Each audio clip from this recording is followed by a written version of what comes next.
Hello and welcome to the Dits on Wrestling podcast, the Royal Navy's only pro wrestling pod. I am, of course, Dits, and I'm joined once again by my co-host, the lovely Anthony, all the way from Buffalo, New York. How you doing, mate? I'm good. Thanks for calling me lovely. Yeah. I appreciate that. That's a good lead-in. Yeah, it just felt right. Appreciate that. Considering it's taken us about 10 years to get this fucking intro started. That's true. We have been peek behind the curtain. A lot of comical difficulties, but I think that's a great way to lead it. I also think it's a great way to just end it right there. So let's just cut it. Let's do the outro, and we're good to go. Yeah. It becomes our top trending episode. Right. Their content is amazing. I loved this 47-second intro, outro only episode. It's such a positive message. Yeah, right? It's so great. In these times, everything is terrible, but it's so nice to see a podcast lead from the front with positivity. And they were like, do all our episodes have to be like this? Is this what we are from now on? Just me giving you a nice, gentle compliment in an English accent. And then that's it. And then we do our plugs. And that's it. So, Anthony, what have you got to plug, buddy? Find me on Twitter here, blah, blah, blah. Episode over. Cameron Grimes. Just for context, Cameron Grimes. I started live streaming this week, and I did an NXT live review. Very fucking good. So go and check that out. And I did a SmackDown live, not SmackDown live because that's not a thing anymore. SmackDown live review. Yep. There you go. You need the pause there just so you know what it is. It was very good. Yeah, I'm not stuck in the past. And you did an immaculate Cameron Grimes rendition. Cameron Grimes.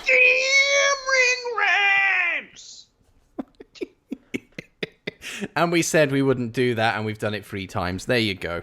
It's gonna happen more. It's probably gonna come up a few times. I hope not. So today we have a good episode for you today. I'm excited for this one. Well, I'm excited for all of them, but especially this one. This has been on the agenda. Me no get no agenda. Oh, me no get no agenda. A nice Office reference. There you go. I was just like, get it. You better get it. Don't make me look stupid. Done. Me no get no agenda. It's because I've started rewatching the series. So. Oh, nice. Again, for like this 3rd time this year. That I don't get riled up very easily on Twitter because I just think most of humanity is terrible and most people on Twitter are stupid or trolls. But I get really upset when people are genuinely like, oh, like I'm 4 episodes into The Office, like season 1. When does it get funny? Or like, oh, I'm into season 2 and it's still not funny yet. When does it get funny? And I'm just like, you don't fucking know anything. The Office is fantastic. It is. I mean, for me, this has turned into an Office podcast. So I'll just briefly just say this. It obviously started with the UK version. So they copied blatantly the UK version quite a lot in that first season. So it's a tough watch at times. However, it develops into its own beast. Yes. And it becomes wonderful and joyous and hilarious. I have an Office quote in my Twitter bio. Do you? Yeah, I say I'm not superstitious, but I'm a little stitious. I also have a T-shirt of it. That's like one of my favorite lines in anything ever. Oh, Michael Scott was great. The Office was great. Yeah, me no get no agenda. Bonus episode coming up soon on the DOWPOD. So you got a Disney World episode and an Office episode. Ooh, I like that. There you go. That's what we do. Content creators at work. Hopefully no one else had that idea and it doesn't get at us stealing it. Yeah, fucking douches.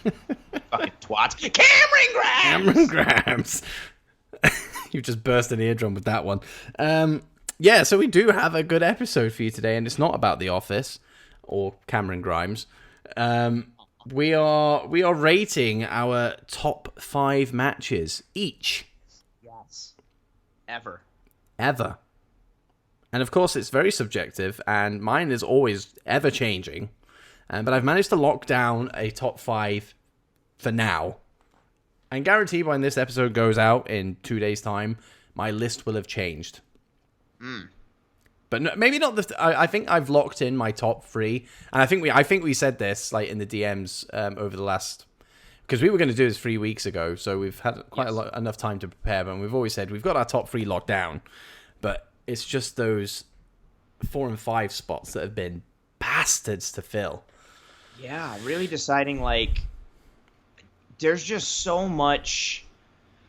I was really thinking for a while of it again. Like I started watching wrestling like in the mid-ish 90s, and then with the advent of technology and Ring of Honor and AEW and New Japan and all these different things, like for me personally, and then even for you too, like I've seen so much wrestling. Yeah. So to literally quantify it and be like, this one is my favorite, or like this one is this. Like we were talking about it offline before we started. Like our honorable mentions list would be like massive because there's just so many. It's just tough because I don't want to do like a disservice to any match that I've seen before or match that I've enjoyed. But there's like, yeah, these are our favorite and they are subjective to each of us. But it's just so hard to narrow down like all that content you've seen and really filter it down to like a hard 5. And yeah, I'm in the same way. Like my number 1 has been locked for a very long time and will most likely always be locked. And then I have another one in my top 5 that will most likely always be present in my top 5. But then the other, my number 2 and my number 3 are recent. And then the other one in my top 5 is something that I really went over with today in my head and decided that this one is firmly entrenched there as well. So, but it's tough. It's tough to, when you have a lot of things that you enjoy and you've seen so much, it's tough to be like, here's this. I've taken this giant pool of things and I've narrowed it down to this small, tiny group. It's tough. Yeah, I've thankfully had quite a bit of time on my hands earlier today, and I've watched every match on my list today. Nice. And then a couple of honorable mentions just because I couldn't fill that number 5 spot. And I've done some rejigging of 4 and 5, and I've come to this list now. I think my number 1 will surprise a lot of people.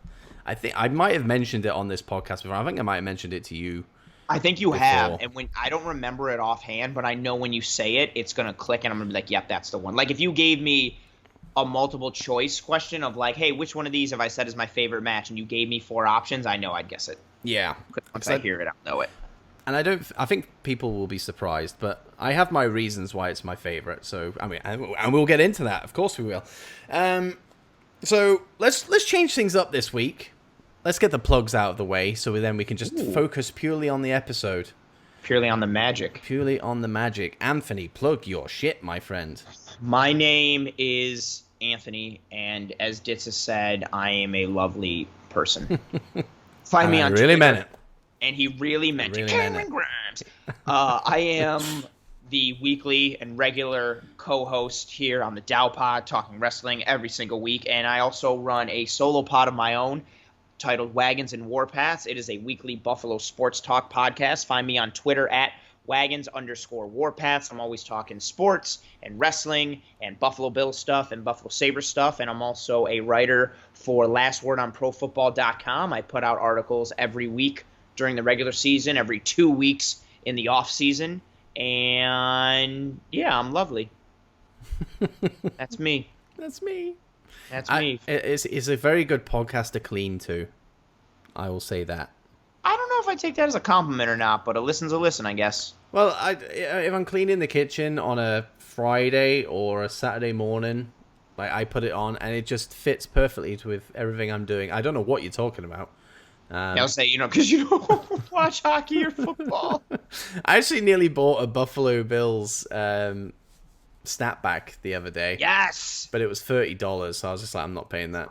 There's a lot of classic ones that are like, they look real good if you get one from like the 90s, and even now they have a lot of good mock-ups. The Bills got a good color scheme, they got a good logo, they have a lot of cool collabs and stuff they do.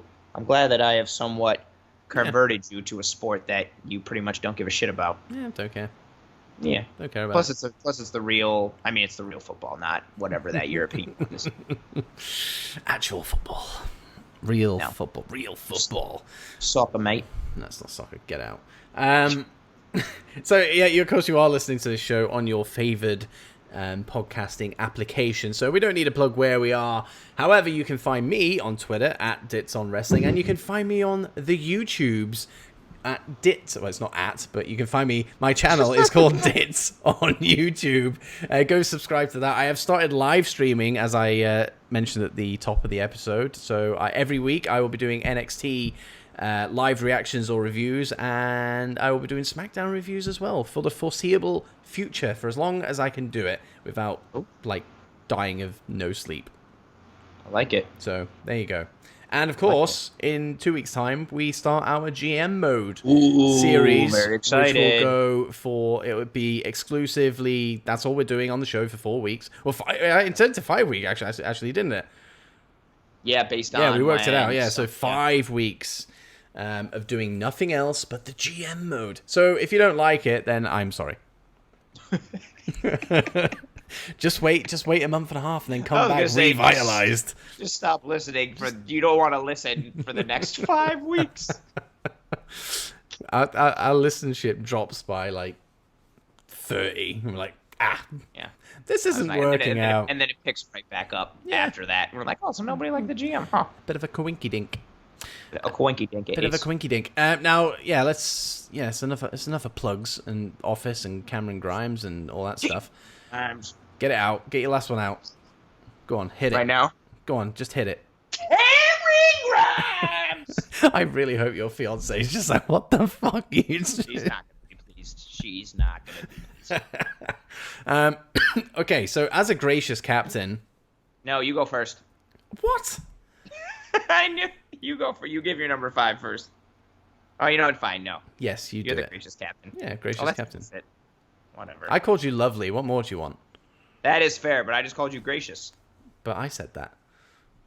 That is true, but I repeated it. I echoed the sentiment. I co-signed it, and yeah, I echoed the sentiment. All right, so my number 5, as people start to shoot off fireworks outside where I live. My number 5, this one was the one I went back and forth of like where it ranks for me. And again, I started thinking of like, because again, this is favorite matches. This isn't what we think are like, well, I guess it could be like what you think are the best. But for me, my favorite, these are ones that I think are great, that for me have tremendous rewatch value. And then I also think of how I felt when I first saw them, no matter what age I was, like how I felt in that moment, what it made me feel, what it was. My number 5 is the TLC match from WrestleMania 17. Technically, TLC 2, because the first one was at WrestleMania 2000, but it wasn't called a TLC match. It was just a ladder match, but then they brought tables and chairs and all that shit. But the one at WrestleMania 17 is the one where Edge spears Jeff Hardy while he's dangling from the tag team titles. Wow, that's a big old bang. Everybody likes my number 5. I like it. That's the one where Edge spears Jeff Hardy, while he's dangling. Jeff Hardy hits the giant swanton bomb off the 16-foot ladder through Rhino and Spike Dudley through the tables. Yeah, that's the one where Spike comes out, Rhino comes out, Lita gets hit with a Dudley death drop after she bashes Spike's head in with a chair. There are just spots after spots in the aisleway. There are 2 tables set up, and then another table on each of those tables. And Matt Hardy and Bubba Ray Dudley are on a ladder and ring. Yep, they get pushed off and they go flying over the ropes through the tables. And even in an underrated spot that doesn't get talked about, before Jeff gets speared in midair by Edge, he starts on the turnbuckle. He climbs up onto a ladder, and then he walks across the ladders to get to the belts. And that whole sequence to me is one of the most underrated things. The timing and the real life like athleticism and balance that Jeff Hardy has to do to walk across the tops of ladders, things that you aren't supposed to do. There's a reason there's a warning on ladders for you not to go above a certain step. He walks on the top of them, dangles, then like tries to hop on the ladder while he dangles. Bubba pulls him to allow him to swing, and then the timing is just perfect, and he swings back into Edge. Edge hits the spear. Oh, there's just spot after spot in that match, and it was bang again. I remember when I saw it, like rewatch value alone. If you watch it, it's just such a great match. But I remember seeing it for the first time live, watching it. I remember watching it with my cousin at his house, watching WrestleMania, and it was just like everything that kept happening. We were just like, oh my god, like every minute and a half, every 2 minutes, and yeah, that's my number 5. That was one of my honorable mentions. That's one of the matches I watched today. I like it. It just it missed out on a top 5 spot. But yeah, you're absolutely right. It's an absolute spot fest of just magical moment after magic. Like, it's just everything that's going on. You're just like, mouth is just wide open. You're just like, Yes. fuck. It's crazy, and it builds upon the first one that happened, but they also do like new stuff and they innovate a bit. Yeah, it's really. Oh yeah, I watched several pieces of it from today. It really is, and it changed a lot of. I mean, I think it put ladder matches even more so on the map, and it was really like, it's a hardcore match, but it's not like just a stupid hardcore match. Like, everything has a purpose, and I also think what's cool is it capitalized on the 3 main things of everyone. Like, the Hardy Boys, their thing was the ladder. The Dudleys, their thing was tables. And then Edge and Christian was chairs, and they were doing the concerto. Like, I thought it was cool that it was like the 3 weapon specialties of each tag team, and they put them into a match, in a triple threat match, and just let them have at it. And when you've got the caliber of those tag teams in the ring, oh yeah, it was awesome. That's a good choice. It's a very good choice. And obviously, because I considered it for my top 5 as well. Fair enough. So my number 5 is one that only actually is really... I've actually only watched this match for the first time in the last year. Because I think the Edge and Christian pod that is no more, sadly, they did like a featured episode just based around this one match. I think. I might have got that wrong. I'm pretty sure they did. Okay. And I was like, I kind of want to know what they're talking about, so I went and watched it. Obviously, I knew about it because it's a big match and it's very, very well known.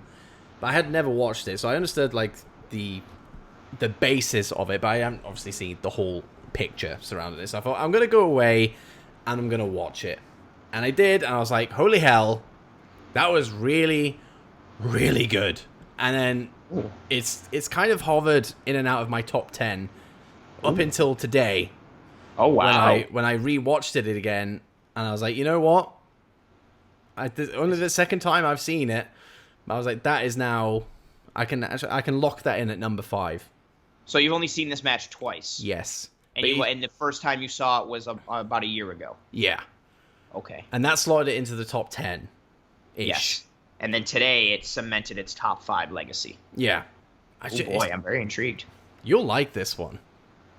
You will love this one. It is WrestleMania 13.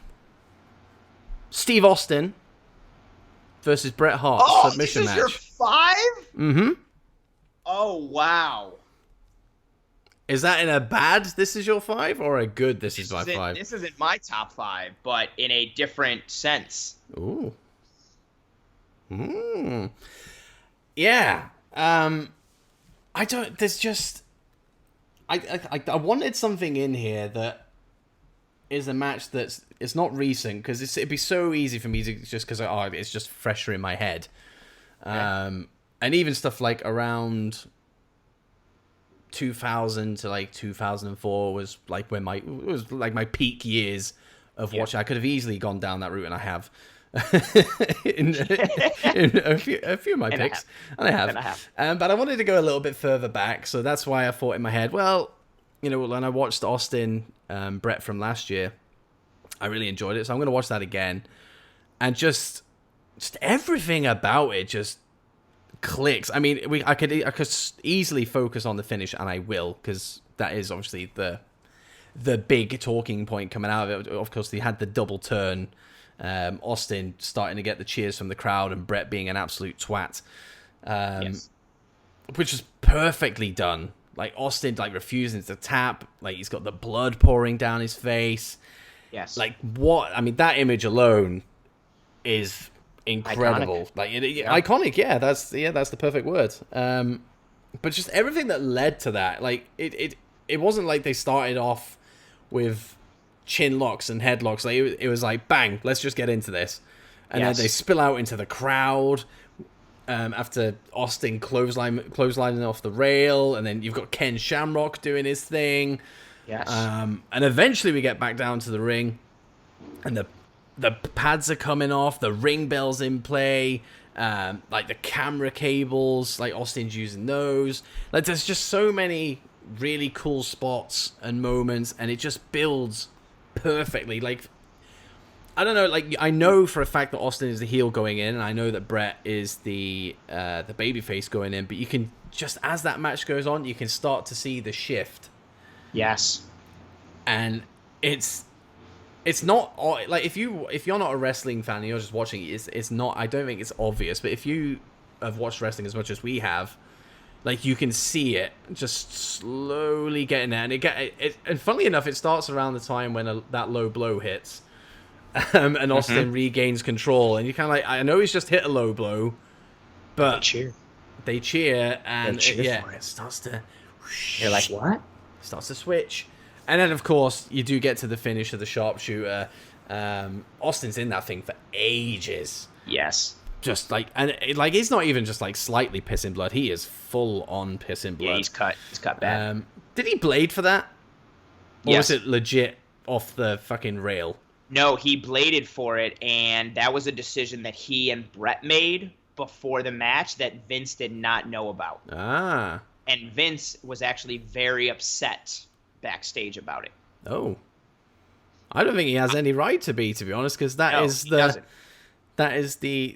what is the key fucking picture coming out of this thing, and it just added, like, if it was Austin in that sharpshooter and he just passed out, like, it would be a big moment, because it's still, look, this guy's been in the sharpshooter for about 2 or 3 minutes, then almost got out of it, and then went back into it again, and then just dropped. But the blood just adds so, and we've talked about this on the show before. I don't think blood is the be all and end all, but for moments like this, like, how much did that add? Like, Jesus. Just add. So I know we're going in order, but since you're mentioning it, can I say where this one is on my list? Yeah, go on then. This is my favorite match of all time. Oh. This is my one. Bret Hart is my favorite wrestler of all time. Mm-hmm. Stone Cold Steve Austin is my number 2. And this match, again, what you said, right? So Bret, his entire career, has been this honorable, respectable babyface, straight edge dude. Like, again, the family, the pedigree, the niceness, everybody knew, like, what he was about. And here comes Stone Cold Steve Austin, who's just this prick, but was, like, started to become a prick in, like, a cool way, and starts calling out Bret, starts doing all this dirty shit to Bret, and it leads to the most organic, natural, awesome face heel turn in wrestling history. This match launched the Attitude Era because it launched Stone Cold Steve Austin. And there are so many, like, awesome tidbits and things that I wonder if you don't even know about this match. So originally, Bret Hart at WrestleMania 13 was supposed to fight Shawn Michaels for the title, beat him, and win it back. That's what was supposed to happen. Bret was supposed to fight Shawn in a rematch from their Mania the year before, and he was going to win the title back. Shawn Michaels hurts his knee, can't compete, so they go with Bret and Austin again. Which, cool. The majority of this match was called and quarterbacked by Bret Hart in the ring as the match went on.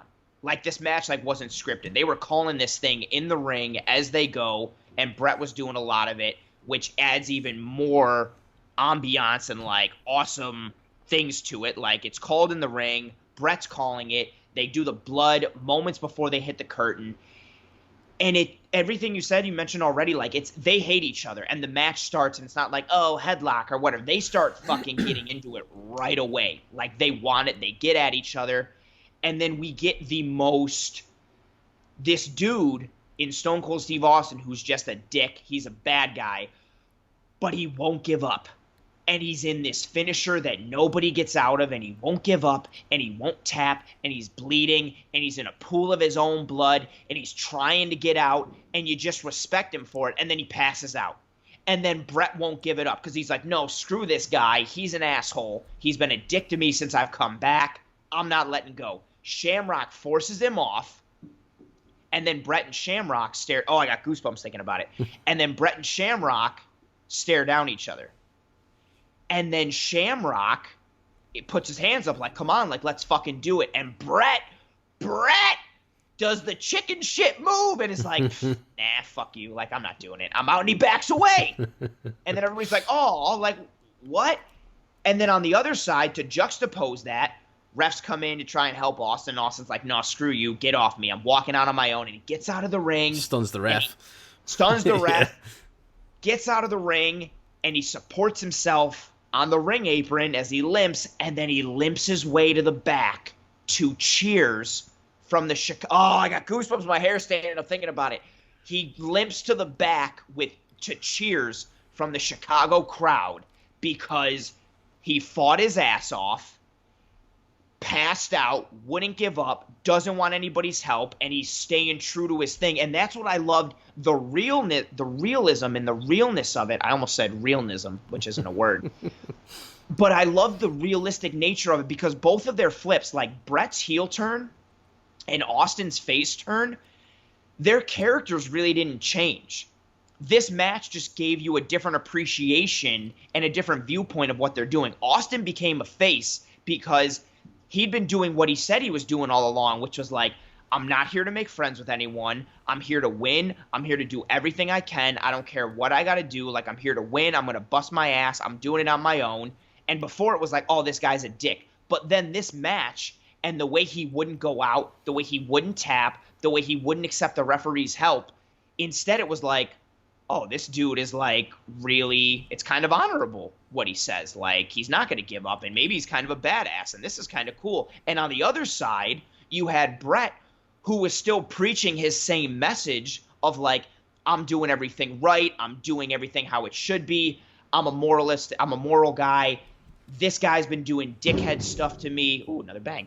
This guy's been doing dickhead stuff to me. I'm giving him what he deserves.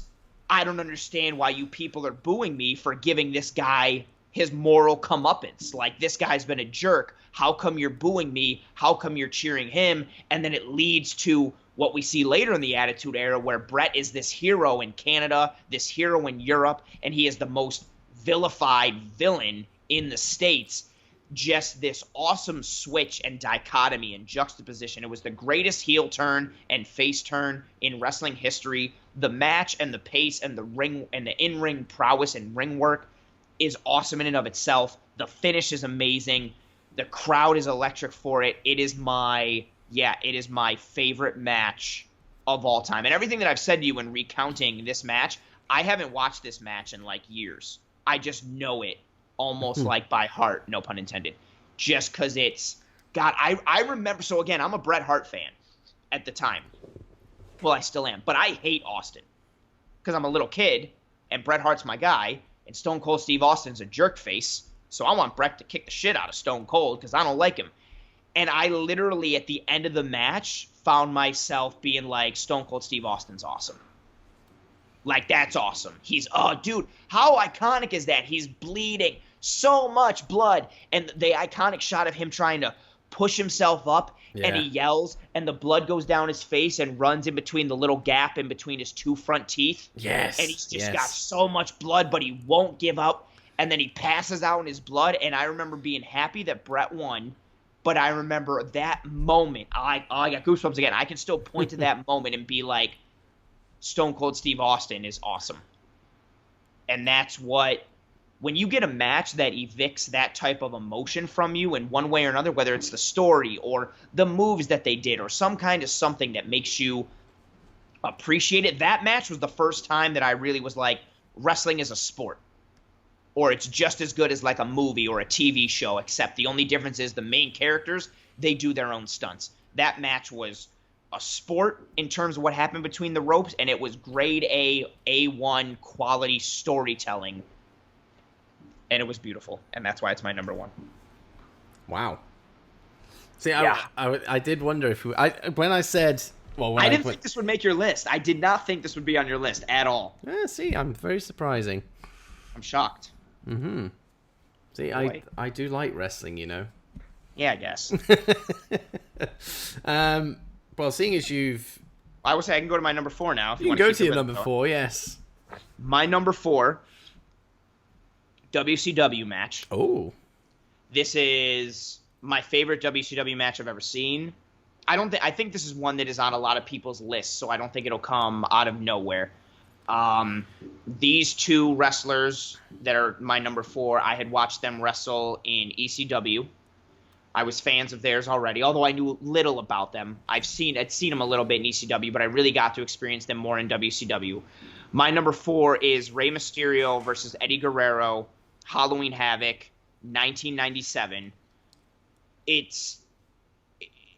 I remember seeing that match, and I was blown away to see wrestling like that. I had never truly seen lucha libre like that. I was used to, again, so in 97, I'm a very small child, and all my wrestling experience comes from watching WWF or watching WWF and watching WCW, but really, like, at that point, all my experience was like Hulk Hogan and Ric Flair and Macho Man, and Bret Hart was awesome, but Bret Hart didn't do like lucha libre stuff. Shawn Michaels, I mean, I hate him as a person, and he was a great wrestler, but he wasn't doing like stuff like they could do. So I wasn't used to that type of wrestling.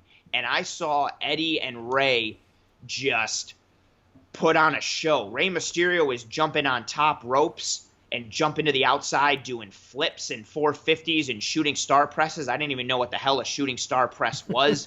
They're doing all these types of combos.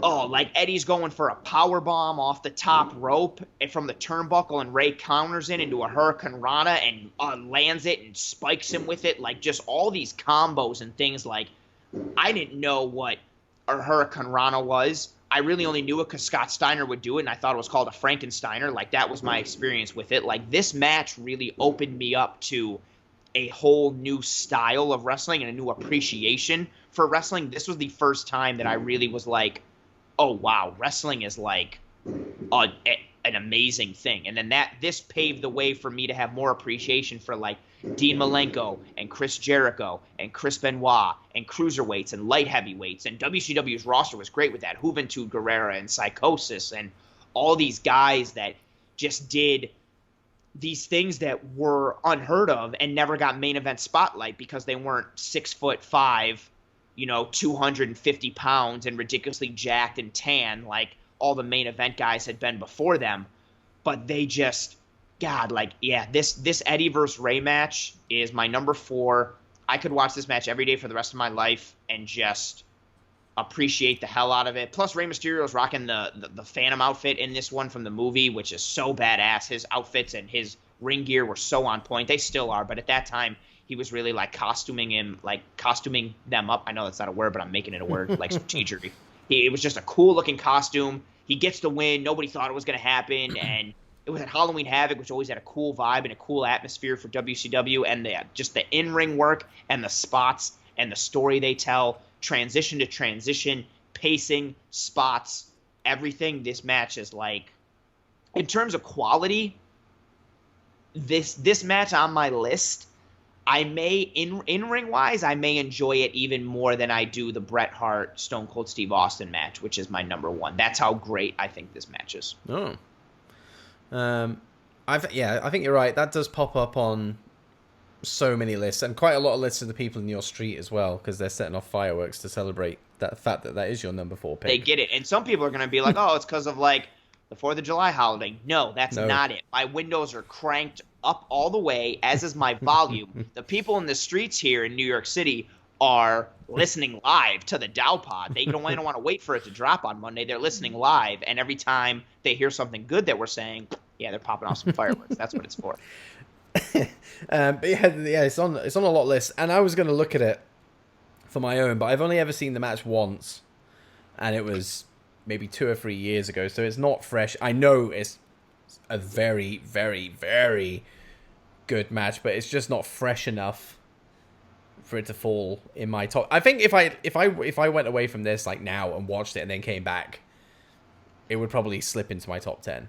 With your recent appreciation for things in AEW and your appreciation for things in New Japan, I think this would easily move into your top 10. And then based on what the rest of your top 5 was, I could see this pushing into your top 5 potentially, especially with the appreciation you have recently for New Japan. Not that this is like a New Japan match, but it's just so out of the box, especially for that time. Like, and the crowd does so much for it. They're gonna hype it up even more for you because they're in the same token. They're seeing things that they're like, holy hell, what the hell was that?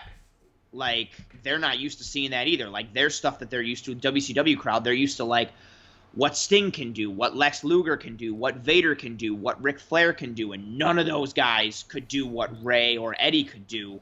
And especially too to think of like where they end up. Like, Eddie obviously has passed in real life, but his work is, and I don't think it's even just put on a pedestal because he passed tragically. Like, Eddie Guerrero is one of the best wrestlers of all time. Agreed. Rey Mysterio is up there too. Like, he puts GOAT on his attire now, but everybody and their mother calls different people the GOAT in sports and wrestling, so I don't think that holds any weight. But Rey has stood the test of time. He's been able to wrestle so many different styles and do so many different things, and these were two dudes. Like, this match really put them on the map in a lot of respects, and it's even cooler to see like them put this show on knowing what they would later become in life. And Ray's still, I'm going to say he's as good as he's ever been, but like he could still go. Like he wrestles just, he's still just as good as he was 10 years ago. And he's got a lot of mileage on those tires. He's been wrestling since he was like 18 years old, and he's got a style that you would think he'd be worn down and he wouldn't be able to pull off a lot of the things. And granted, he's more limited than he used to be, but yeah, I see him wrestling. I'm just like, damn, because he's like, I think he's like in his early-ish to mid-ish 40s. Like, if he's like 42, 43. I think so. Somewhere around there. And yeah, so he's been wrestling for more than half of his life professionally. That's not even taking into account all the training and all the stuff that he did leading up to it as a kid. So he's been wrestling, if you take in the training, like 3/4 of his life. Like, the amount of bumps and bruises and nicks and things you have, like, and everywhere he's wrestled around the world, yeah, it's truly impressive what he's doing today. I think Eddie would also probably be like kicking around in the ring too if he was still around. He probably would, actually, to be fair. I mean, I love it. I'd love to do an episode just about Eddie Guerrero, to be honest, at some point. Cool. But no, that's a very, very good number 4, and I'm sure, it'll be on a lot of people's top 5s and top 10s. But my number 4 is Cameron Grimes. Cameron Grimes from last week. NXT this past Wednesday. When he faced Damian Priest in a 2-minute match. All my top 5 matches are Damian Priest matches. Sadly not. I think this was 2016. I think. I watched it today. I should know that. But this could easily jump up from number 4 to any of the 3 places above it. It really could.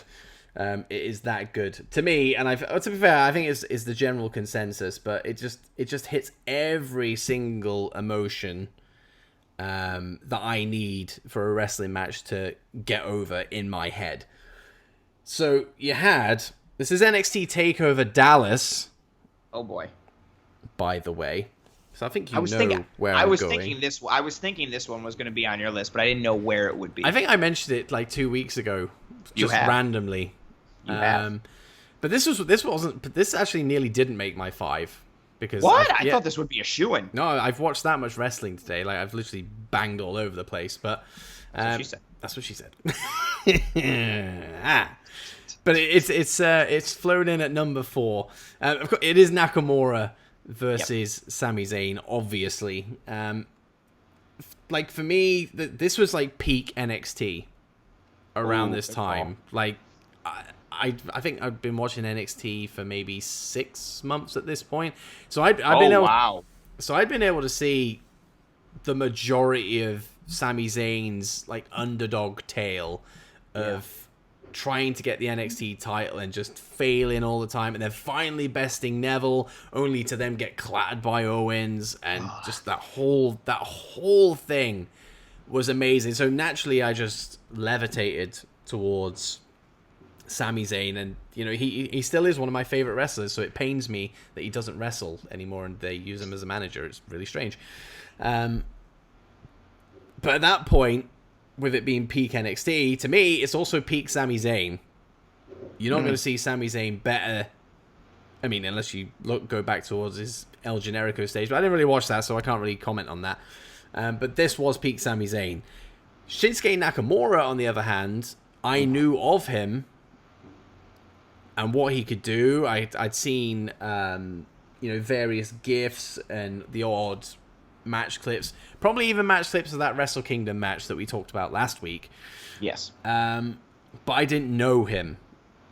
And I was excited to see him come in and actually see this guy wrestle, because I think everyone kind of understood that this was Sami Zayn's swan song, so you knew he was going to go out with a bang. He had Shinsuke Nakamura coming in with all the hype in the world.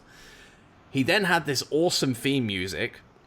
Oh, yes. Which I actually, because I haven't heard it for ages, because we've obviously had the Rising Sun theme music that he's had for the last couple of years now.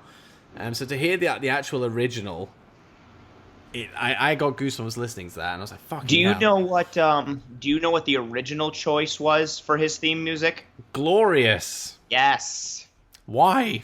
Yes, I have no idea. That would have been such a terrible, terrible decision.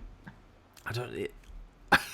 And especially what's funny about that? I was at, so that I forget what takeover it was, but it was one of the takeovers in Brooklyn when he fought Samoa Joe and beat Joe. That was the first time they did the live performance where the dude with the violin came out. Yes. And would do the intro, and it was, I keep getting goosebumps, which is probably going to keep happening. That was one of the coolest experiences of my life, especially because it was the first time, and seeing it live, like, nobody knew. We were like, who the hell is this guy? And then he just, like, hit the pluck on the violin, and everybody was immediately like, oh, and to hear the chanting along in person, yeah, his theme song was so great, and it would have sucked if he had Glorious. He would have had a choir, I guess. Oh, that guy, I guess. But it would not have fit, like, no good. See, it was perfect for Bobby Roode, so I'm glad it went that way. Yeah, at least something. But we did get to enjoy this this version of the theme music, and it's just a shame that is no longer a thing. But there you go. So anyway, yeah, this is my first exposure to Nakamura, and just the charisma. That's not the charisma. Well, you're saying it with a little like British accent. Yeah, that's how British people say charisma. Charisma. Charisma. Like in just his entrance alone, and just immediately at the very start of the match when Sammy goes to hit him, and he just kind of does that little strut, dodges and struts away. From there, I was just like, this guy's awesome. I haven't even seen him throw a punch or hit a move or anything yet. This guy's awesome. And it from bell to bell, it just tells such a really, really fun story. Nakamura brings the strong style element into it. And again, I've never been exposed to that kind of stuff. So seeing Nakamura knee the fuck out of Sami Zayn and full on kick him in the everything looked brutal. I was like, whoa! It caught me off guard, and Sami Zayn was giving as good as he got as well. Like he would try and retaliate and stuff like that. See, he had his own stuff, and then they had that section in the middle of the match where they were literally just hitting forearms on each other, and it seemingly goes on for like 3 or 4 minutes, but. Usually I would be like, oh my god, like we just stop punching each other and do something else. But like I don't, it sucked me. And even today when I was watching it, having watched this match so many times, it still doesn't bore me. I'm still sucked into it. Just all the things that come with it. And Sami Zayn, this like I said, peak Sami Zayn. This is he shows the heart that we've seen from day one in NXT, and he goes out. Even though obviously he loses the match, but he goes out with all that heart intact. I mean, he takes a fucking Kinshasa to the grid. Not many people can kick out of that. It's such a... Because it's an exhibition match.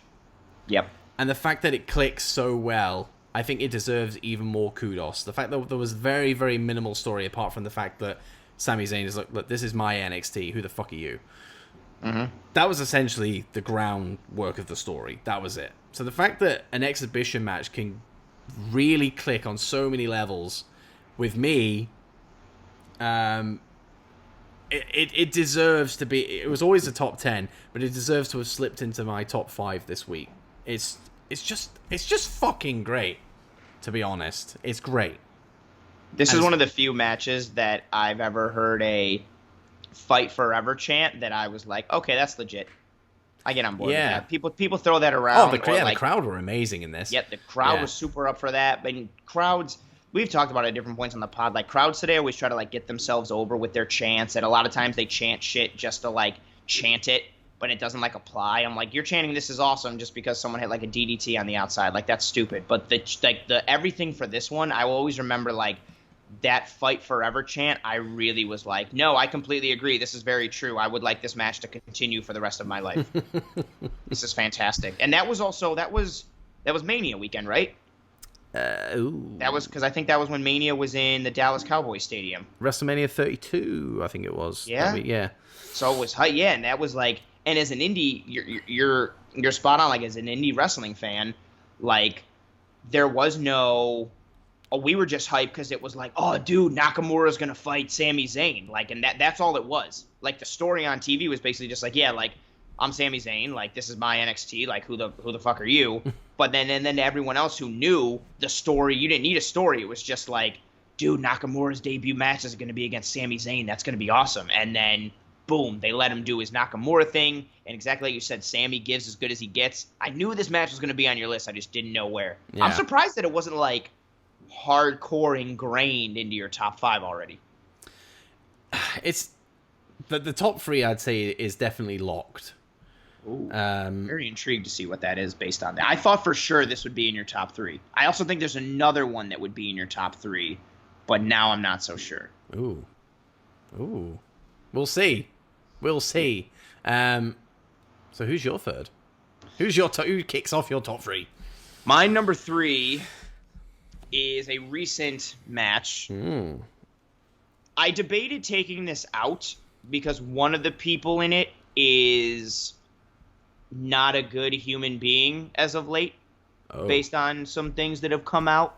He's not horrible, but he's like kind of less than ideal, and he's always been kind of less than ideal now that things are kind of like put into perspective.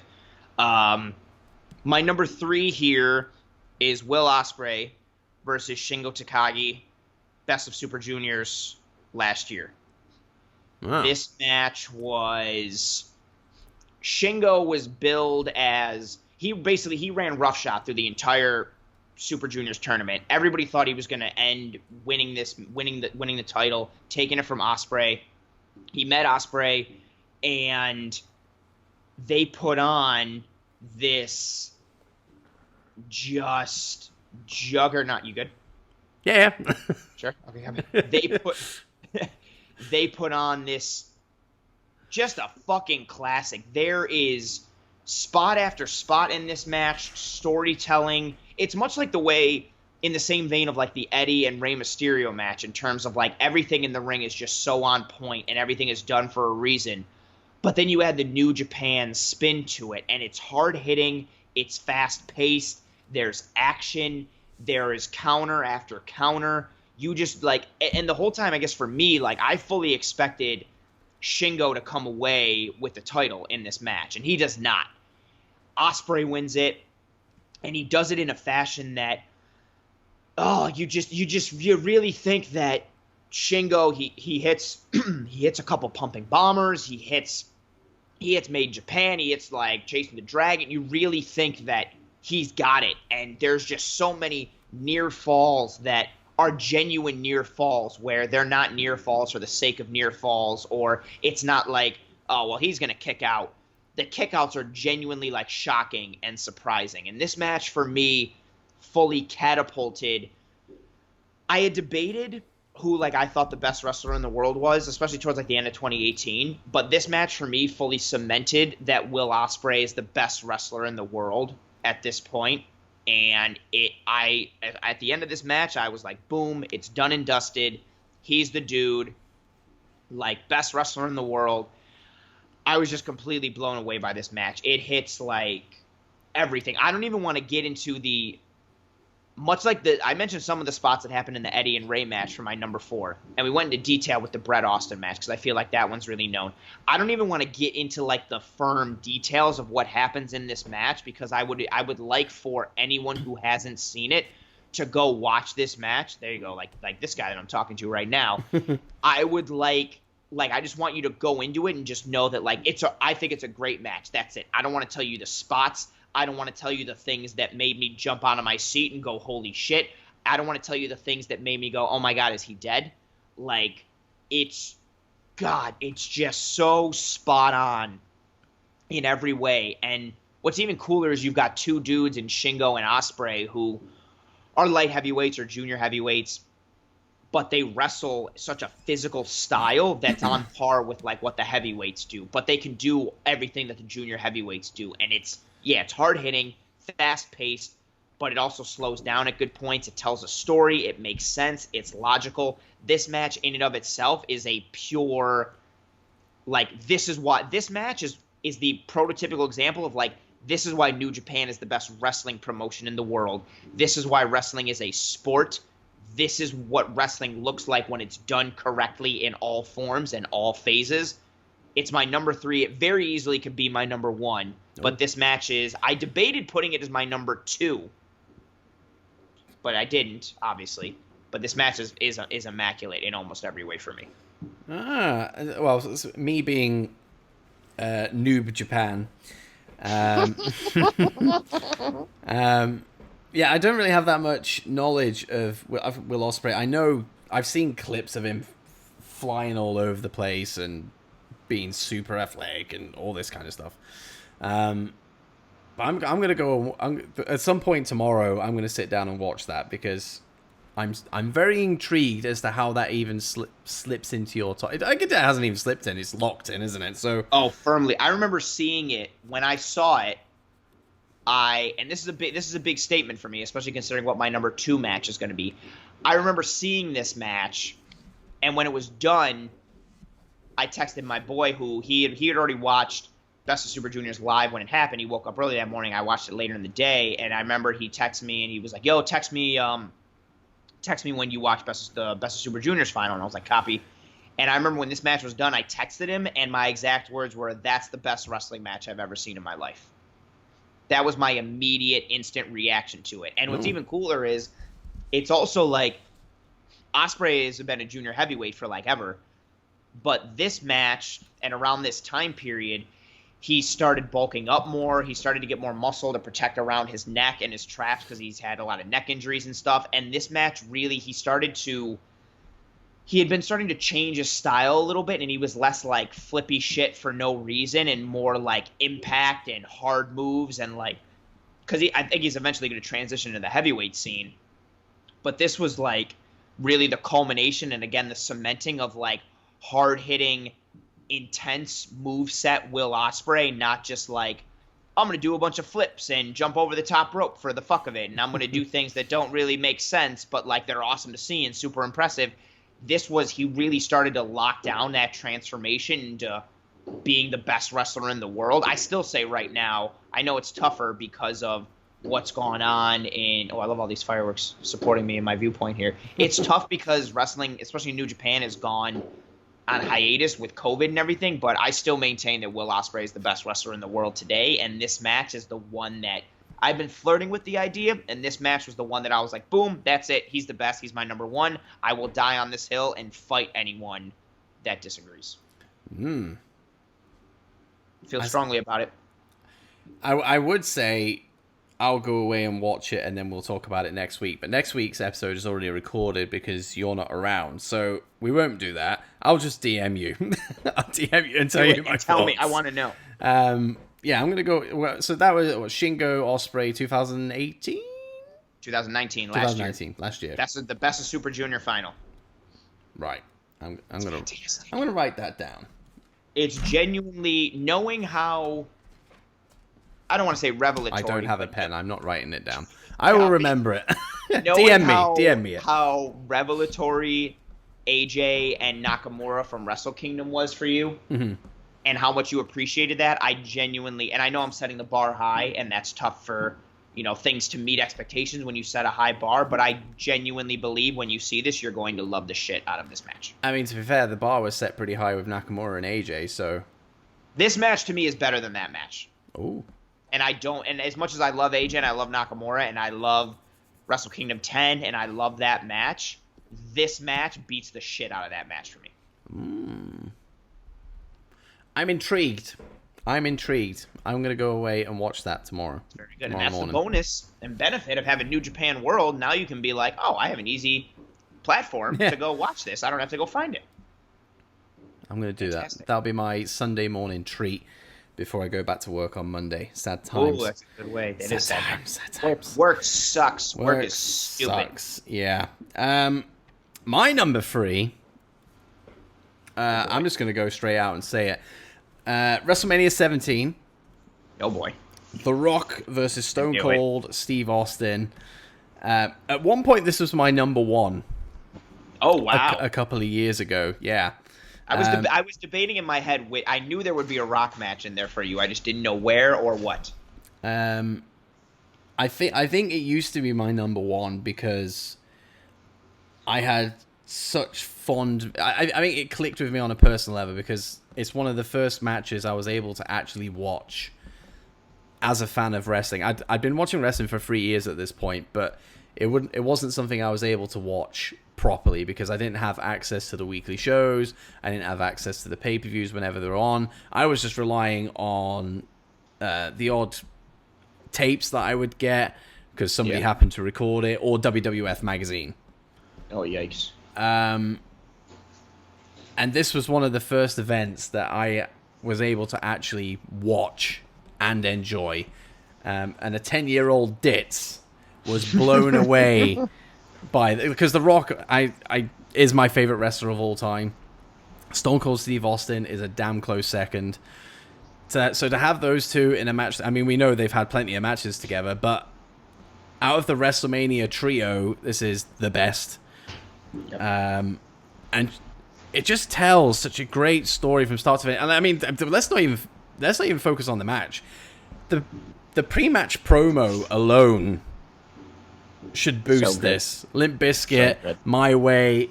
I watched it because I skipped. I'm gonna do things my way. I can still hear it and see the package. Yeah, because I skipped ahead. Obviously, I went to WrestleMania 17 on the network today, and skipped straight to that match, and it started with the entrance. I was like, nope. Rewound it. Got the promo in. Incredible. I love that promo. One of my favorite promos in wrestling. It's good to see that the production team as well is still capable of producing. Not obviously as good as that because that was tremendous. But they're still good at putting together video packages and stuff. But this was good stuff back then. And then Stone Cold came out to my favorite Stone Cold theme, the Disturbed version. The Rock came out to my favorite Rock theme, which helps. Actually, no, it's not my favorite Rock theme. The Hollywood Rock theme is my favorite. I thought Hollywood Rock was your favorite theme. Yeah, but this one's a close second. I like the guitar in it. I like all that stuff. But anyway, I love that the straight away there's an intensity between the two because it's a feud built on respect for the most part. I know they've obviously attacked each other a couple of times and whatever, but ultimately, their faces. Obviously, Austin's been like a tweener and all that kind of stuff, but they're faces in the grand scheme of things. So it's a feud built on respect, and there's just such intensity and all that, just straight from the off. And again, just like Austin Bret Hart, there's no messing around in this. They go straight into it, and the fact that last minute it's changed to no DQ just adds a whole nother element to it. These two would have had a good match regardless. But you throw that element into it, then you get everything else that comes with it. You get the TV monitors, you get the ring bell, the chairs, all that. The finish. You get Earl Hebner falling backwards over the stairs. Yeah, I forgot about that. Just to allow Rock to do some blading, he took or was it Austin? It was one of the other. He fell backwards on the stairs. I was like, oh my gosh, I can't believe I forgot about that. I watched it. It popped me. But just everything in it, it just builds so perfectly, and then it just gets to that big crescendo of Vince. Oh. And I know a lot of people shit on it, and you know what? For the most part, rightfully so. I don't think Austin needed to turn. But as far as a moment goes, and if it was booked better, the Austin heel turn would have worked well. But I think just people love Austin that much that it was pointless. And he's even said it himself. He just wishes he called an audible and just stunned Vince. But how did you feel when that happened? As a Rock fan, how did you feel when he lost that match? Well, when I was 10? Yes. Devastated. And especially the way it happened. Like, and the thing is, like, because I don't know how I would feel watching if I was watching it fresh like now and that happened live now and it never existed before.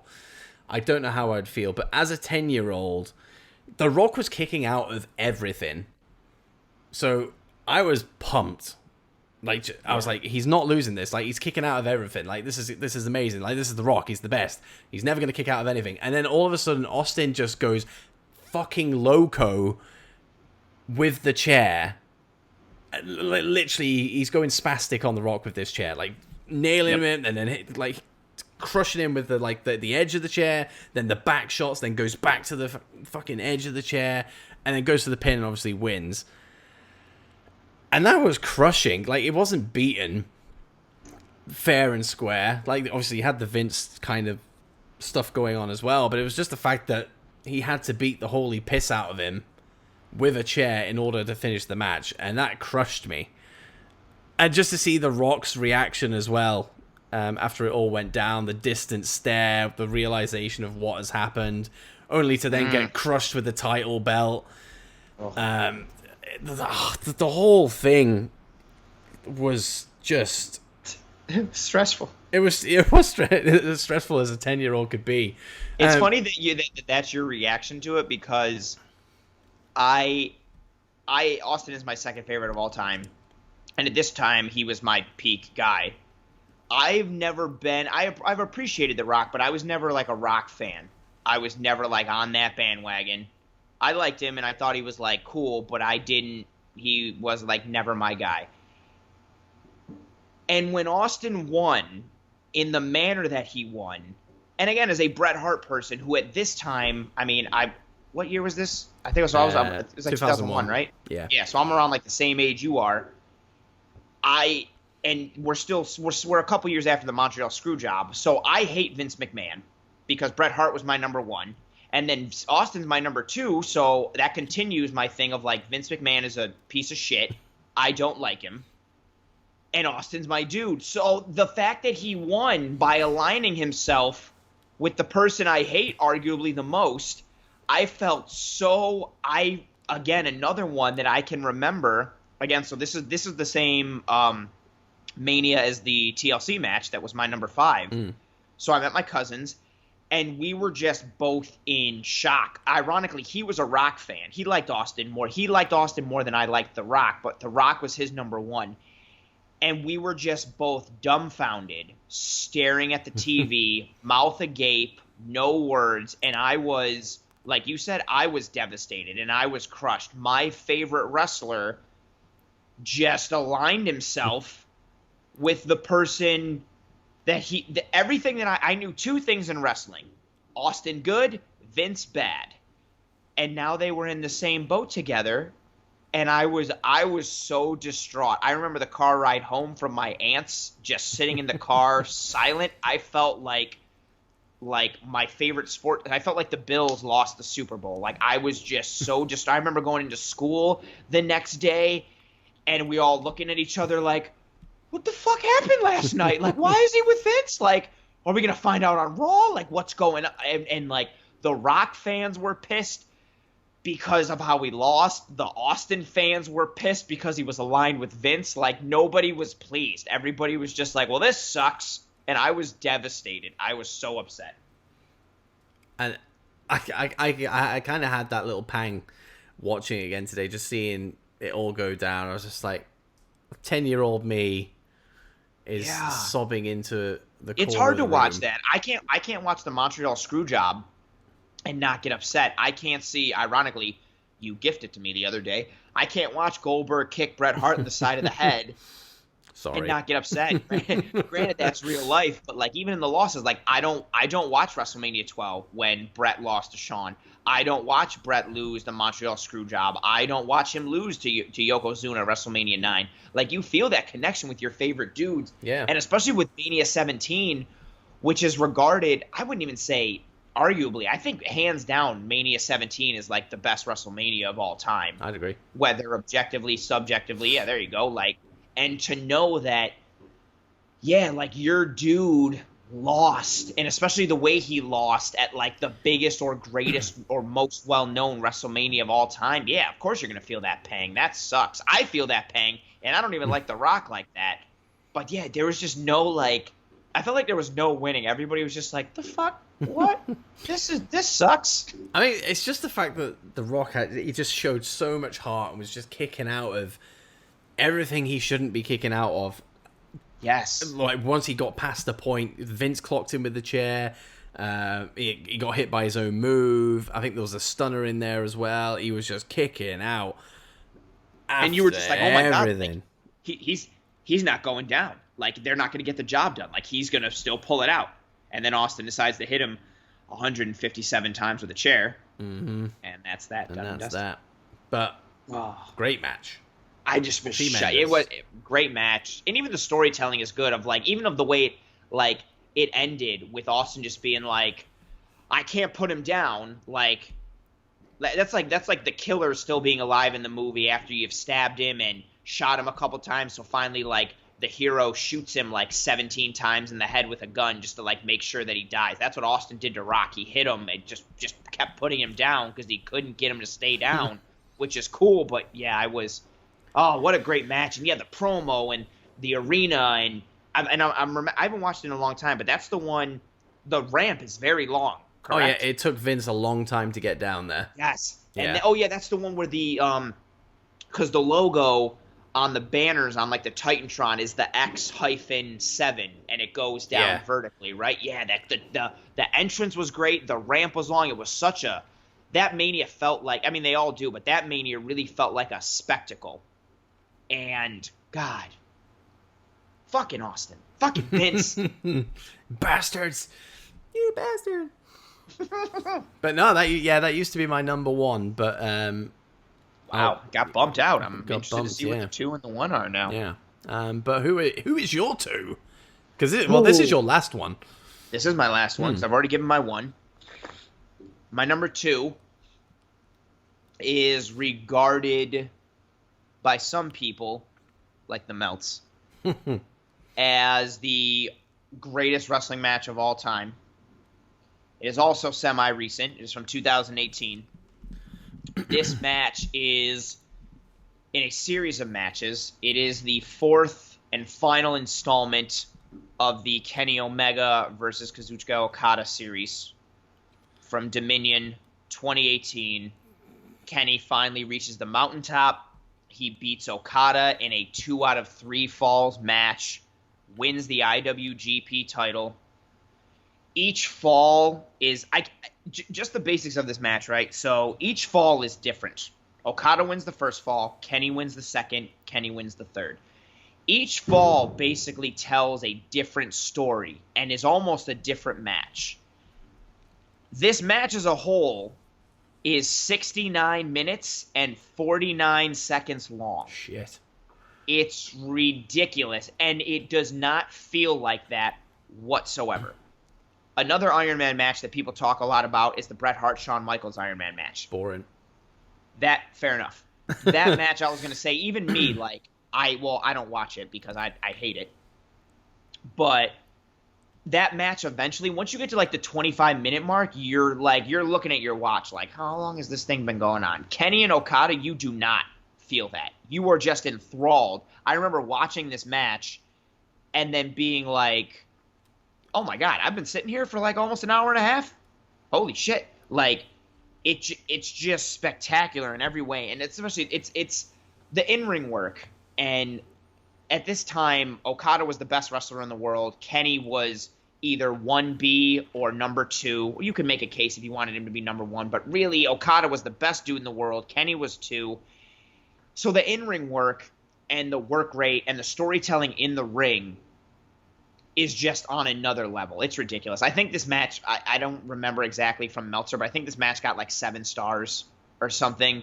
It didn't get the 1 million that Nia and Tamina got at our Backlash event, but it's amazing. And again, it's the culmination of the journey. They had wrestled 4 times before this. Kenny lost the first one.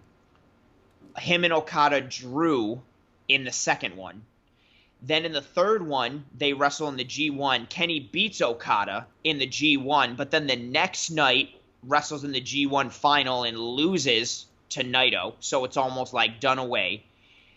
So he never really like got what he needed out of it, and he was always chasing the dragon, trying to beat Okada. They first wrestled at Wrestle Kingdom in 2017, so this is almost this is a 1.5 year long journey of him trying to win the IWGP title and beat Okada for it, and really reach that mountaintop, reach the pinnacle, and he does it in the in-ring work. Again, this is, if you have not seen these matches, they are all of them. Number 1, number 2, number 3, number 4. But this one is special because it builds upon the first 3 and it tells a story, and there's callbacks to each of the first 3 matches, and each fall is like a different match, and the length of the match, the intensity, the shape that these two are in. Like, I'm not one of those dudes like, oh man, like, look how great a shape these guys are. Kenny shows up to the ring and is in like the best physical shape he's ever been in. Okada never really looks like he's in good shape. He's kind of like a muscular Pillsbury Doughboy type of guy, but Kenny is like shredded and built and ready, and that even factors into it because this match is basically like the story that's told in the ring is Kenny has come to peace with the fact that he can't out-wrestle Okada. He can't do it. But what he can do is be a better athlete and be better conditioned and be the quote-unquote best bout machine. And that's where I got goosebumps again. That's where this match fills that storyline, because Kenny beats Okada because this match becomes a war of attrition, because it's a 70-minute long match, and Kenny is a machine. He is better conditioned. He's in better shape. He has trained and positioned himself for this match, for this stipulation, and he did it better than Okada. And he uses that to get to the top of the mountain, and just, God, it's this match to me. The only reason that Shingo and Ospreay is not the best in-ring match I've ever seen is because of this match. This is the best in-ring match I've ever seen. It's 70 minutes long. It does not feel like that. The crowd and the emotion and just, God, everything. Again, it's a perfect story. It's like you're watching a movie, or you're watching the Avengers, and like you're waiting for that storyline to pay off, or you're watching your TV show and your favorite character that is on this arc and this journey, and it culminates beautifully.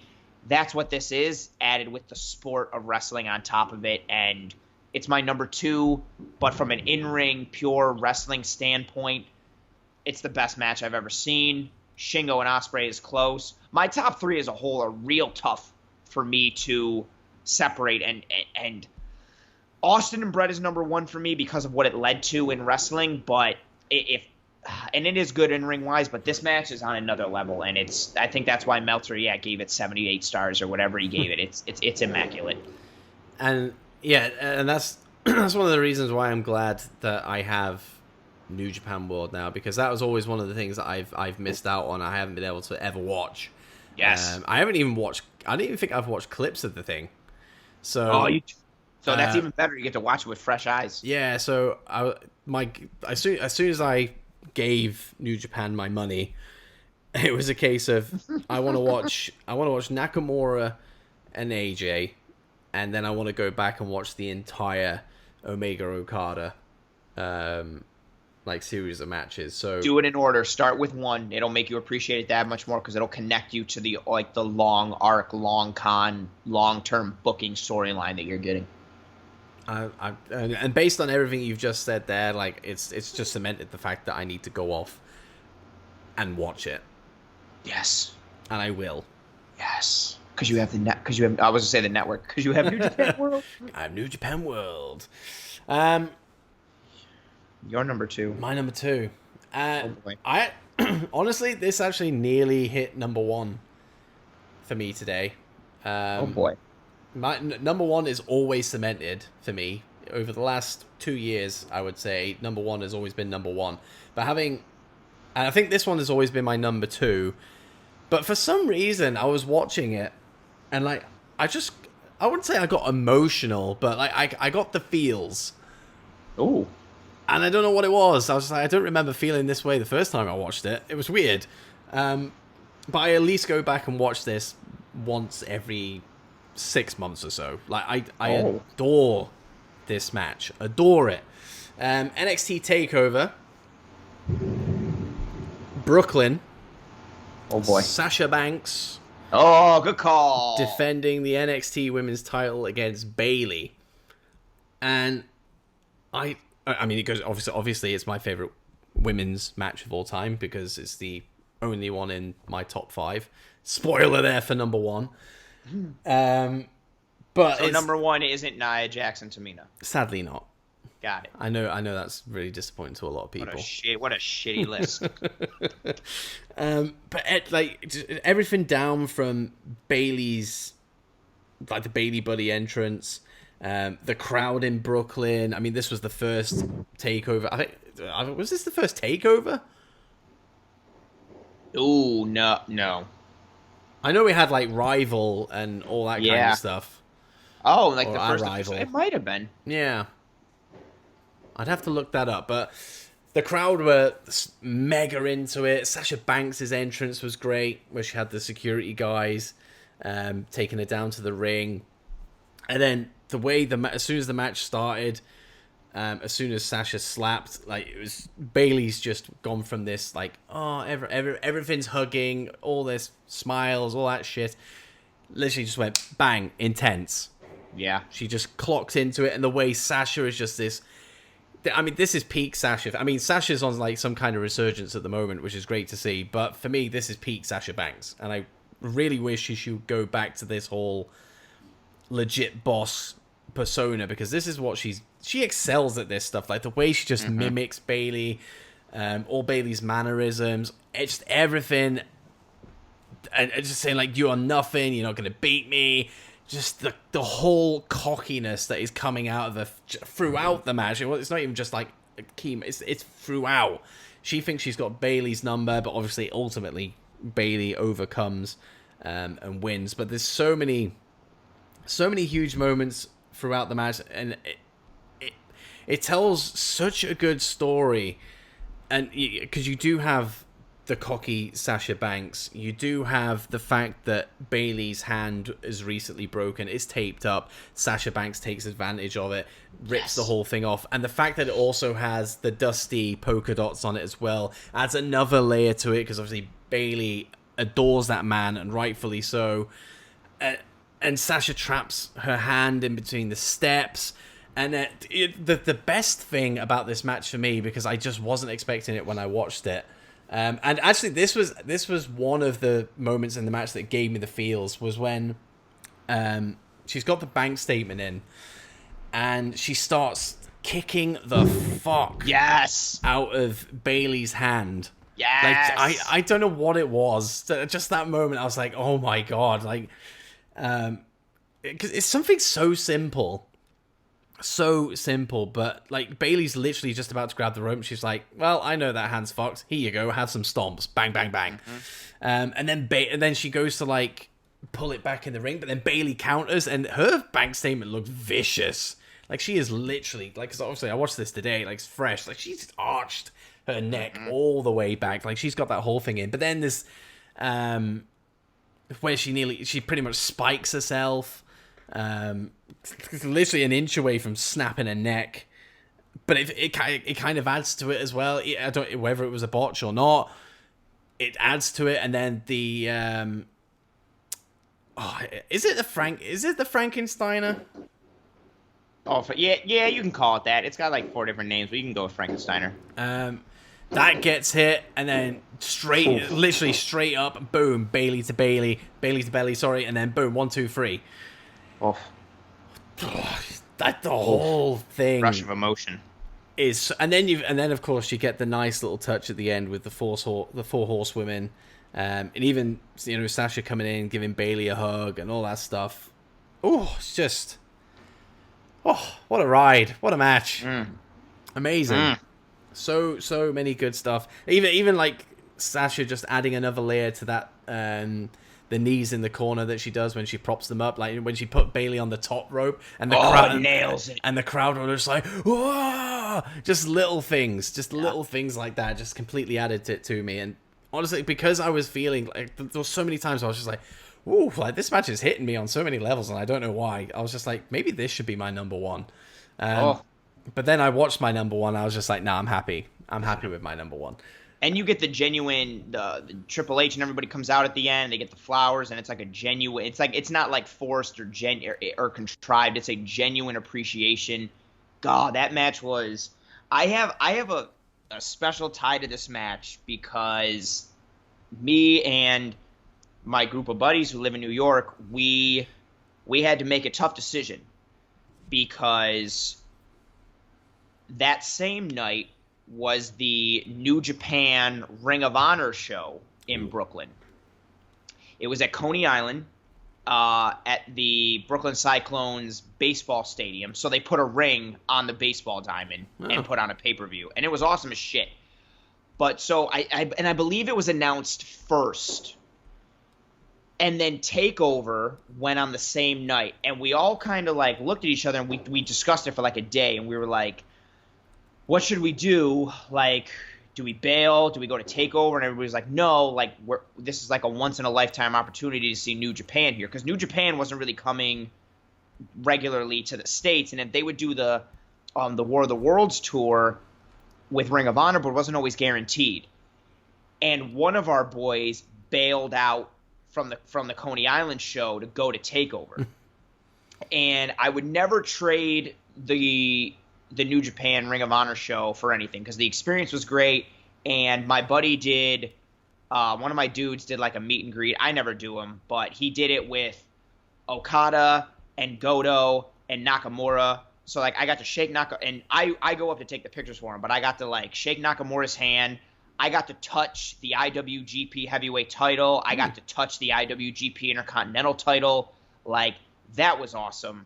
And to be, like, next to these dudes who are amazing. And also, ironically, that was Shinsuke Nakamura's last United States appearance with New Japan, because he would then go to WWE later after that after Wrestle Kingdom 4 or 5 months later. And so I would never change it. I still think we made the right decision. But I remember getting on the train. We were getting on the train, and so the train to go back to go uptown has to go through Atlantic Terminal, and Atlantic Terminal is where the Brooklyn Nets Stadium is, where TakeOver was. So we're on the train going back uptown, and the train is above ground, so we all have like service. And so we're talking about the show and how awesome the show was and this and that, and then one of my boys starts scrolling on Twitter and is just like, yo, apparently like Sasha Banks versus Bailey is like the greatest wrestling match ever. And we're like, well, that's kind of cool. And then our buddy who left to go to TakeOver was like, yo, like, how was the Ring of Honor New Japan show? And we were like, oh, it was, and he cuts it off and he's like, actually, I don't care. Like, this Sasha Banks Bailey match is the greatest thing I've ever seen live in my life. It was amazing. Like, you guys made the wrong call, blah, blah, blah, this and that. And we're like, okay, whatever. And so we're talking about on the train, like, yo, we're going to have to get home and, like, watch it on the network, see what's up, blah, blah, blah. And then the train pulls. So the train is empty because it's, like, it's coming from Coney Island. Nobody's really going uptown at, like, 10:30, 11 o'clock at night. So it's empty at every stop. And so we hit like 12 stops. And then finally we get to Atlantic Terminal. And the platform is packed. So many people because they've all gotten out of the show. And the energy of everybody getting on the train was insane. And so there's like more stops until I get off the train, until a lot of us get off the train. And so we're talking about the show and what happened. And then we stopped talking amongst each other. And then I remember distinctively listening to everybody who came from the NXT show talking, and they're all just on the train talking about like, oh my God, hands down, that's the best women's match I've ever seen. That might be the best wrestling match I've ever seen. Dude, that's my match of the year. Oh my God, how... And I remember just being on the train, being like, I need to get home so I can watch this match. I need to get home. I need to get home. I need to get home. I need to get home. And just the energy that I felt. And same thing, I remember watching that match. So I got home, I showered, and I remember starting to watch that match at like 1 a.m. and just being blown away.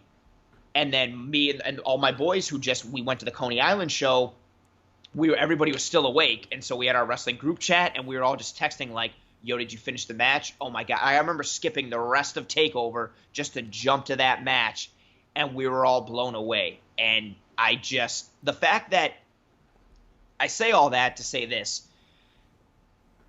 I love New Japan more than anything in wrestling, right?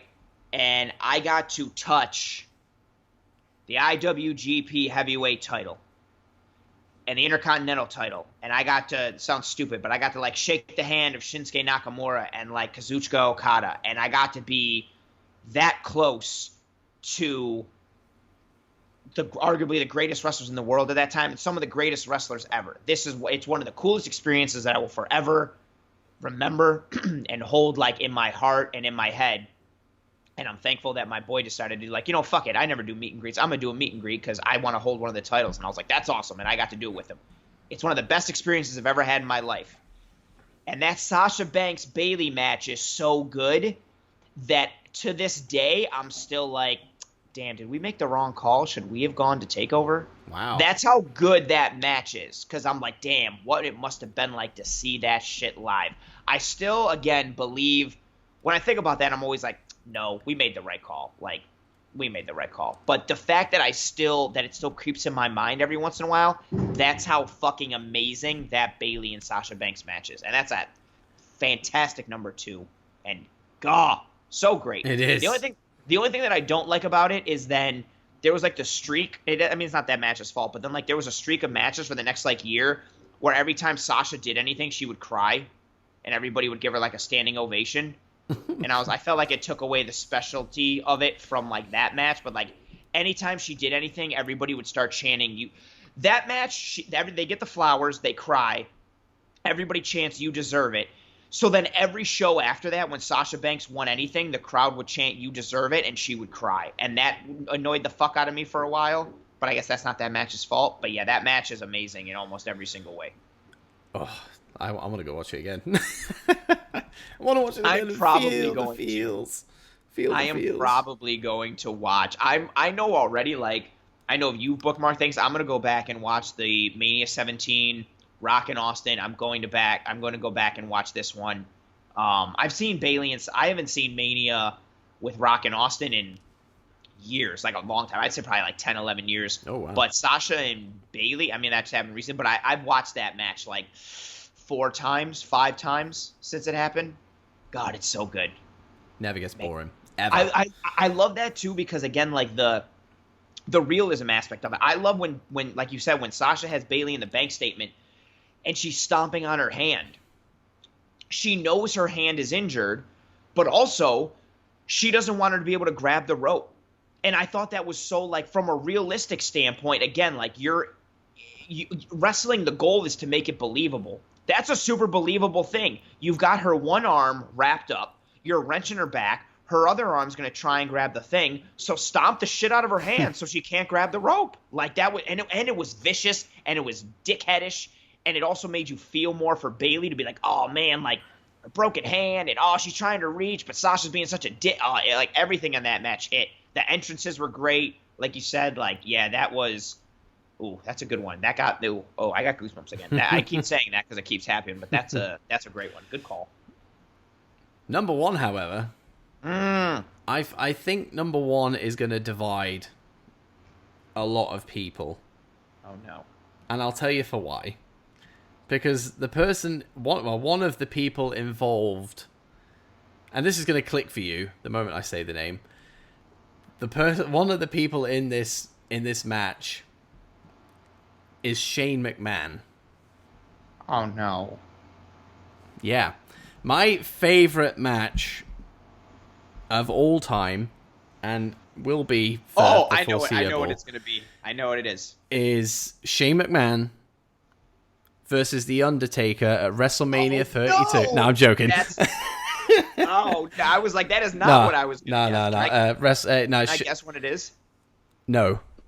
Okay. Because it's you're never going to get it. Shane McMahon versus The Miz, WrestleMania 35.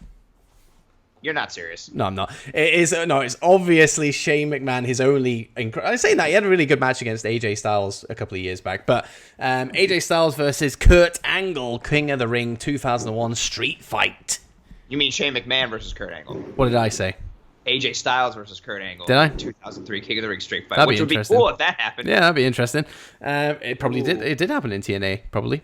That match. Oh yeah, man. I know. There you go. Oh, this is a cool one, especially for me. I'm interested to hear your thoughts. But they did the what's the one of the series on the network? They did it on this match. Untold. Yes, and yes. That gave me an even better appreciation for it. So I am this is very cool. I did not guess this one. Go ahead. See, I knew the moment anybody would hear, oh, Shane McMahon is in your favorite match ever, like. But it also makes sense because you're like one of your favorite dudes is Kurt Angle. He's on your Rushmore, and this is a very good match. It is, and that I think the fact that Shane McMahon was able to keep up with Kurt, yes, throughout this thing is something that really adds to it, because I've watched Untold. I've seen countless amounts of like behind the scenes kind of stuff to this match. Like I know so much about like what the guys were feeling, what they were thinking, and Kurt Angle was just like, who the fuck is this guy? Like he obviously knew who he was and stuff, but the respect that came out of that match that they had for each other, just because of what they went through, and it was a fucking ride. And Kurt wanted to beat the shit out of him, kind of like he wanted to show him like I'm gonna put you through some shit, like real life wise. And then in the ring, he got to show a side of himself that he hadn't shown before. This is a really I would be upset if people were divided on this. Like, I think this is and granted, this is a favorite aspect. So if it's your favorite, that's fine because it's opinion based. But even if you wanted to rank this as one of the best matches, I'd be cool with it. This match is fantastic. Yeah. Sorry, go ahead, do your thing. I just got excited. This is a very good match. It's everything. It's literally from, obviously it's a street fight, so you've got that element of it. But it's the way Kurt Angle just looks down on Shane, and rightfully so. Kurt Angle is fucking Kurt Angle, and Shane McMahon is not a wrestler. But it's moments when like Kurt is like on his knees and he's going like, come grab me, see what you can do. And then it leads to Shane punching Kurt in the face, which for realsies, he did clock him in the face, and the really, one time Shane McMahon is connected with a punch. Really and you can see it. You can see that Kurt Angle is fucking pissed when he does it, and he goes a little bit extra rough on him when he's doing his like takedowns and stuff. But everything in the ring, let's forget before they've even started going up the ramp for all that stuff. Oh boy. Everything in the ring that is going on, you've got the wrestling aspect of it, where Kurt's like, come on, let's see what you can do. Like, you're never ever going to out wrestle me. And then Shane McMahon's like, well, you know what? I'm not going to out wrestle you, so I'm going to get a fucking weapon. I'm going to kick the fuck out of you with it. Yep.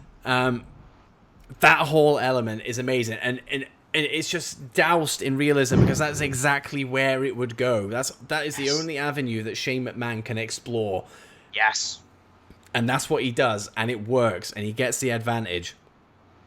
And that whole in-ring stuff that is going on works perfectly.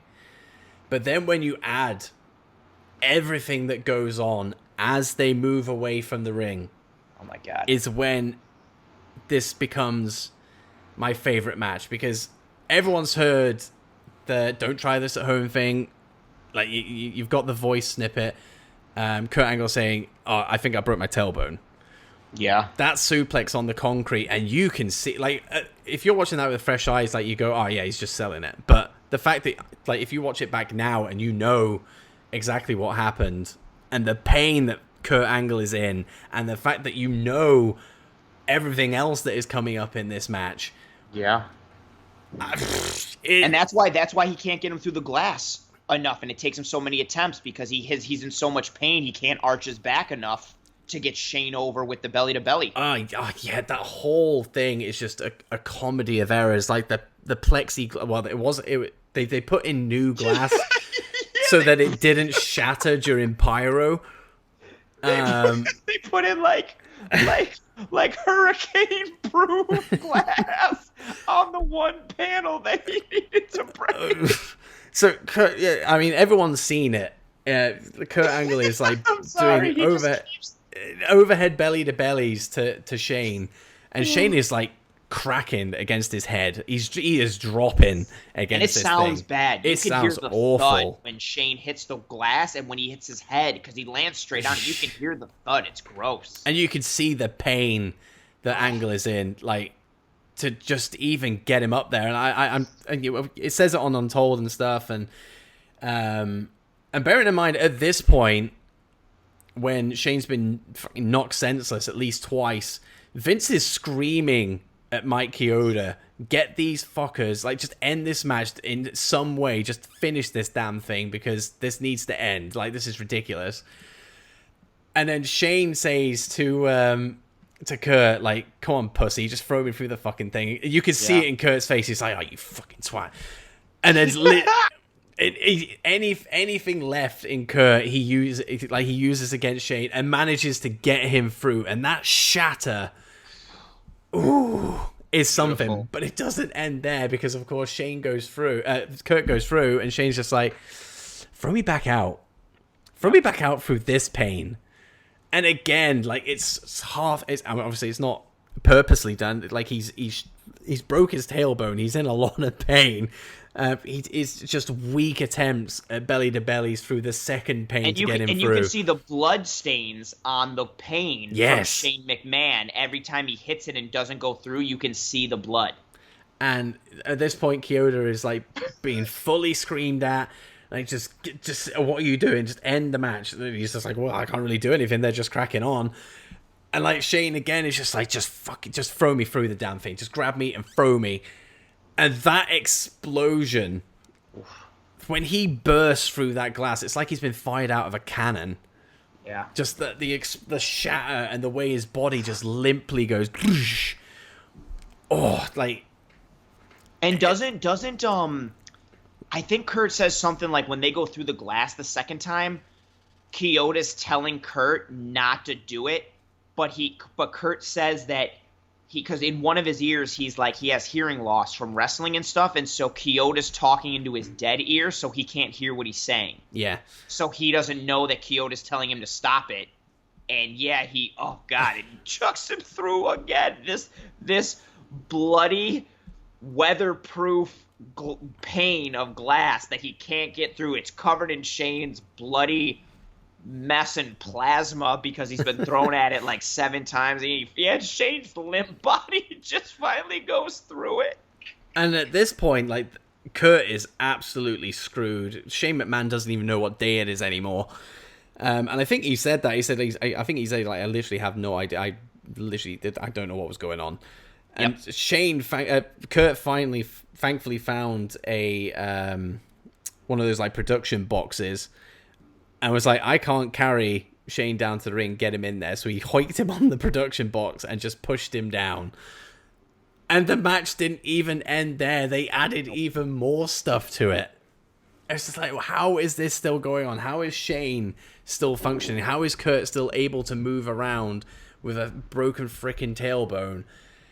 And the spot to finish it all off is so huge, so big, so inventive. I know you could have done that spot but just by standing on the turnbuckle, but the fact that there is no way Shane and Kurt could balance on that top rope for Angle to hit an avalanche angle slam. It was never going to happen. So they propped up the wooden plank, the rickety, by the way, wooden plank. So balance was terrible even at that moment, and he managed to get up there and deliver it thanks to Mike Chioda.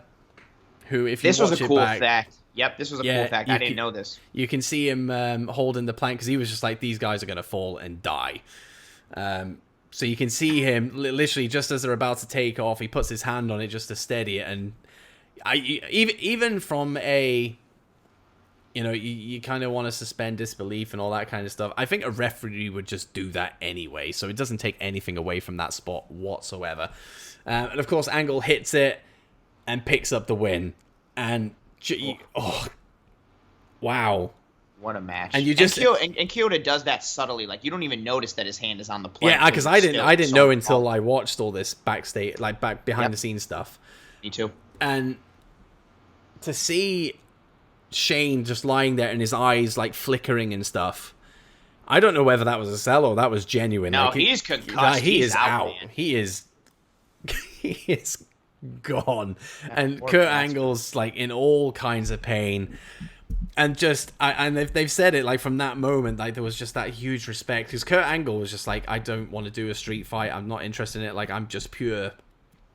I just want to do wrestling matches. I don't want to do these gimmick shit.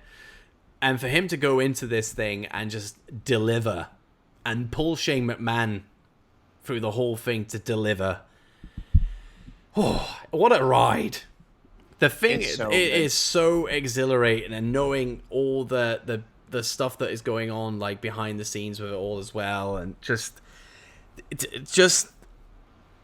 the guts and bravery to carry this thing on when everything is working against you and still be able to finish the match. Like, kudos to both the guys. Like, I watched the Sasha Bailey match, and it was hitting me in the feels, and I was like, this is hitting me that much that maybe this should be number one. And then I went back and watched this. I was like, nah. Absolutely not. This is still my number one and will potentially forever be my number one. It'll always be cemented as a top three. That's a fact. But, I just love it so much. I think it's so good. So doesn't good. Doesn't Shane also hit... This is the one where Kurt's got a trash can on him, and Shane hits a shooting star press onto the trash can, onto Kurt. Yeah, even, like... Damn, yeah, this match, like... I think it gets really propped up because of the whole botch through the glass thing. But if you really watch it, yeah, as a match, I garnered another level of appreciation for it watching it, watching the Untold story on it, because I didn't know about the tailbone and everything like that, and Kurt gutting it out. And again, even that makes sense. So like the glass is legitimately like shatterproof and unbreakable. So it's hard enough to get a person through that. But again, Kurt just broke his tailbone. And he says it in the thing, so he's in a ton of pain, but like also his legs are starting to go numb a bit because he broke his tailbone. So he can't get the bend and the snap required to properly do an overhead belly-to-belly suplex to Shane McMahon. But he still guts it out and does it, and Shane takes it. And yeah, Shane, like, for what it's worth, as a wrestler, Shane obviously is not good. But there is something to be said for... I don't care if he does it once a year or however much. Shane McMahon has legitimately always been willing to do whatever it takes to put on a good show. And I don't care if you say, like, well, he's just doing stupid, dangerous stunts. I don't care. Like, he and again, I've even seen people be like, oh, well, it's because, like, he just wants to chase fame or he just wants an adrenaline rush. I don't care. The dude is set for life. He never has to lift his finger and do anything that he doesn't really need to do. He is set for life. And the dude has literally, time after time, put his body on the line in the most dumb, stupid, unnecessary things. And he does it for the sake of wrestling and for the sake of, like, entertainment for all of us who watch it. Like... And that match is a perfect example. Like, he literally lets Kurt Angle beat the shit out of him for this entire match, and he doesn't need to, and the spots that he pulls off, and yeah, just the realistic nature of it. But just from a wrestling aspect, the story they tell, what they do, how they do it, it's a really, really, really good match. As soon as you said Shane McMahon, I immediately knew you were going to say Kurt Angle. I was genuinely shocked and terrified when you said Shane and The Miz. And I was like, what? And The Undertaker. I didn't. Undertaker won.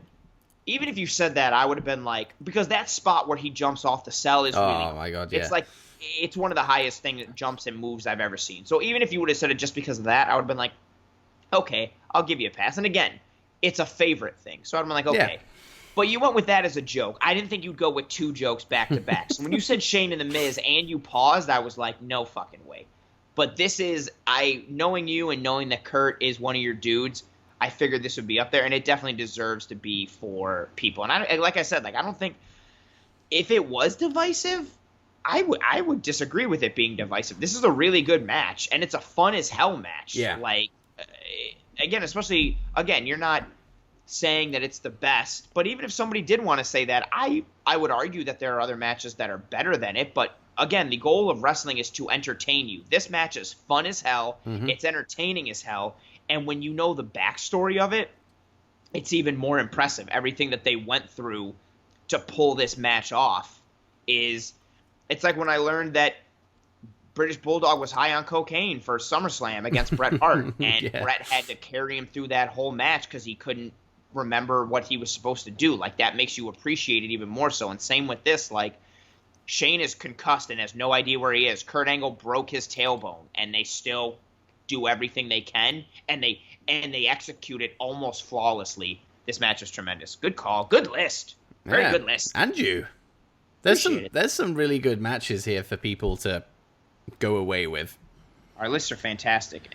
Obviously, it is subjective, but I don't think there isn't a bad match No, amongst these. But we got the plugs out of the way at the top of the show, which is good. I know we're approaching the 2-hour mark, so this is another lengthy episode of the DOWPOD. But I think a topic like this kind of justifies it a little bit.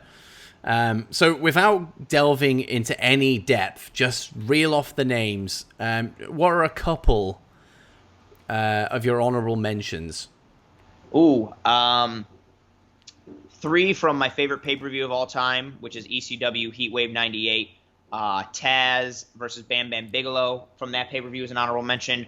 RVD and Sabu versus Shinsaki and Hayabusa for the ECW Tag Team titles. That match is on my list. Also from that same pay-per-view, Mike Awesome versus Masato Tanaka. They went at it for a long time. That's on my list. Razor Ramon versus Shawn Michaels ladder match, WrestleMania 10. That is on my list. Bret Hart versus Owen Hart, their cage match at SummerSlam. Nice. That is on my list. And then I've got a litany of New Japan matches. Hiromu Takahashi and Dragon Lee, literally any one of their matches, because they always try to just murder each other every time they fight. And Kenny Omega and Kota Ibushi versus the Young Bucks tag match. It's the greatest tag team match I've ever seen. That is also in my honorable mentions. Oh. I've got a lot of honorable mentions, but those are the top of my honorable mentions. So for me, I mean, the matches that I actually watched today that missed out on a top 5 were the TLC match, WrestleMania 17, Armageddon Hell in a Cell. Ooh. Kurt Angle versus Shawn Michaels, WrestleMania 21. Ooh. I think they were the only 3 that I watched today that just missed out. But then there's Angle versus Edge, Backlash 2001. Or was it 2002? 2002. So does every Kurt Angle match. Every Kurt Angle match ever. The Rock versus Triple H, ladder match for the IC title. Oh, the one with the yellow ladder and where Triple H is wearing the purple pants? Yes. Yeah, that's a good one. Ciampa versus Gargano, Chicago street fight. Oh. DIY versus Revival, 2 out of 3 falls for tag titles. Ooh. Yeah. That's a good one. The North American title match, the ladder match, the first ever time that was brought into the equation. Oh. Absolutely love that thing. There's a lot of NXT. Like, it could be Gargano versus Andrade. Oh, that's a good one. There's a lot. Like we said, there are a lot of matches. Eddie versus RVD ladder match. Raw. Oh, the one from Raw. Yeah. That's up there. Jeff Hardy versus Undertaker ladder match. In fact, actually, one that I didn't watch today, which was on my list to watch because I was like, ooh, that could be in my top 5. But I didn't have time to actually watch it in the end, is Kevin Owens versus John Cena from Elimination Chamber, their first of their 3 matches they had together. That's very cool. That's a cool one. That's very good. Very enjoyable. That's a good one. Cena wins that, right? Annoyingly, yes. Oh, no. Yeah. No, he wins Kevin Owens wins the first match. Oh, Cena wins the next two. And he wins the next two, yeah, which was stupid. Gross. But no, but there you go. Some honorable mentions for you. That's a good one. I've got one more. When Benoit and Jericho versus Triple H and Austin when they beat him for the tag team titles. When he blew his quad. Raw. Yes. Yeah. The 2-man power trip was at its height. They started to crumble with this. Jericho and Benoit get an awesome win. The crowd is super hyped for it. Crowd is super pumped for it. And yeah, Triple H tears his quad and still literally drags his dead leg through about 12 minutes of this match to get things done. And you can see one of the coolest things about that, much like the Angle and Shane thing, when the match is over, you can see Triple H on the ground just pure, like, he just squeezes the hell out of his quad because he's in such pain, and you can see him he breaks character, and he's just like, I need help, like, immediately. Like, my leg is destroyed. You can just see him, like, he's just drained. Yeah, that's an awesome match. Ooh, that's a good shout. That's a good one to end on. Yeah. I could literally just go, and this one, and this one. I was going to say, if we did this, we could do another 2 hours of just being like honorable mentions where we just keep naming more matches. The Rock versus Hogan, WrestleMania 18. Women's one for me, too, Io Shirai versus Candice LeRae. Oh, yes. Yeah. Yes. Very, very, very, very good. That is one of my favorite women's matches, actually. Io Shirai is something else. She's quite good, I'd say. She's quite good. Quite good. Like she is. But there you go, guys. That's our top five matches. And yeah, I mean, usually I would apologize about the length of this episode. So if you have to break this up, then do. Or to be fair, this is towards the back end of the episode, so whatever you've done to this point. But I think when you're doing a list of this nature, again, you can't just be like, oh, what's your top 5? Here it is. Okay, cool. What's yours? Cool, got it. Yeah. You got to explain. You got to justify it. Dive and justify it. And again, we're explaining.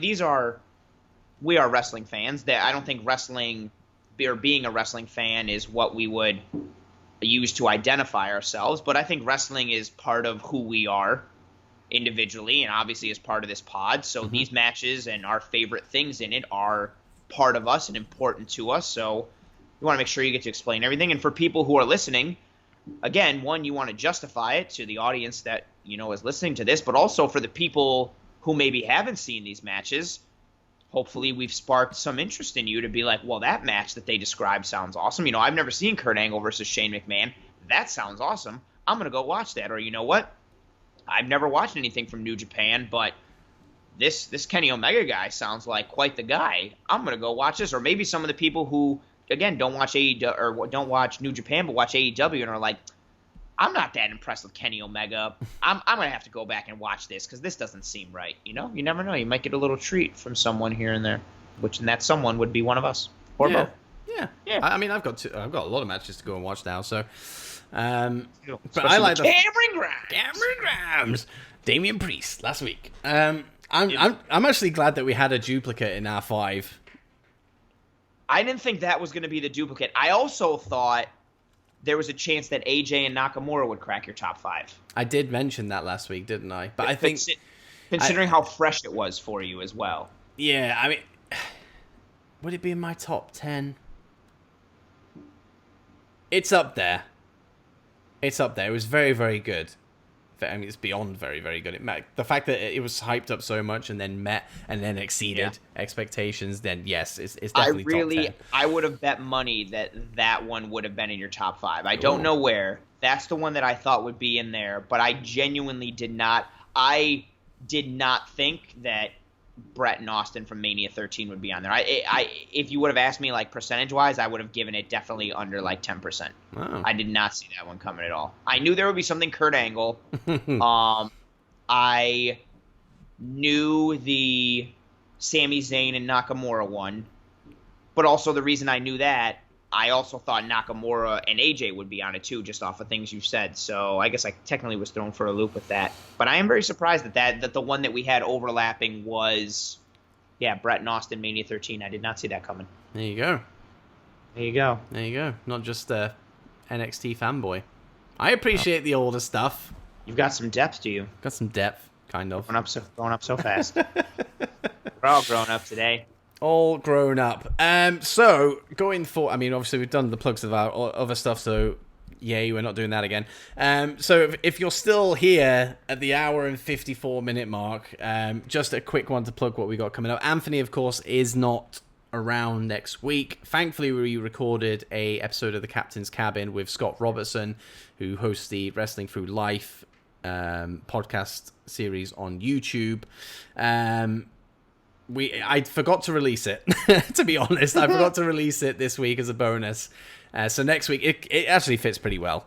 But it's amazing, and we're not just saying that it justifies having a number attached to it. It justifies being episode 54. Oh my God, his performance is unbelievable. We're not going to say whether it's unbelievably bad or unbelievably good, but at the end of that episode, you will know why it's unbelievable. Yeah, his performance is unreal. I'm not even saying to listen to it because we did it and because this is what we do. Genuinely listen to it. It's unbelievable. And then after you listen to it, again, he plugs his stuff. You can find what his Twitter handle is. I would tweet at him because it's that impressive. Like, yes. It's unreal. I'd check that out. Yes. Just based on the fact that it is going to blow your mind. Yeah, it's unbelievable. I'm still shocked. Yeah, go check that out next week. So I'm glad I had that one in the reserves. Yeah. Otherwise, you would have been hearing me solo. Oof, and nobody wants that unless you want to watch me do live streams twice a week now. And this is actually the last proper episode of the DOWPOD that won't be anything to do with GM mode for quite some time. Yes. Until September, I think. Oh boy. Yeah. So I can't believe it's July. I was like, that means we're going to do this for like 4 months. And then I'm like, no, it doesn't, Anthony, because it's July. That's crazy, isn't it? Crazy. June's over. Julying. Get it? I mean, we're already 5 days into July. Yeah, we really are. That's nuts. Crazy. But we got GM mode coming up in 2 weeks' time. We're going to do a draft, not live. We were going to do a live one, but it's just our timings just aren't going to fit. So we'll do a draft and release that on the Saturday before everything kicks off on the Monday, which is our usual release date anyway. So be on the lookout for that. I will be plugging the absolute hell out of this going forward, especially on my live streams, which you can go and watch after or during NXT and SmackDown. They're very good. I do live streams. They're good. I do those now. Live streams. Dits on YouTube. I do those things. / Cameron Grimes. Cameron Grimes. But what a way to end our little period before the GM mode kicks in by doing an epic favorite matches. Anthony, of course, thank you very much for coming on, as always. Not thank you for next week because you're bailing on me because you've got a life away from this pod, believe it or not. Sorry, dude. Sorry, man.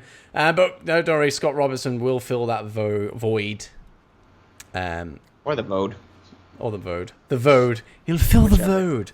But thank you very much for listening, guys. Go and check out all these matches that we've come out with, even the honorable mentions, because there's going to be something in there that's going to be an absolute treat for you. And you never know, your top 5 might change based on everything that we've said today. So go and do that. But apart from that, we'll see you next week for the Captain's Cabin.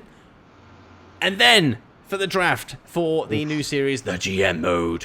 Take care, stay safe, wear a mask, wash your hands, and don't be dicks.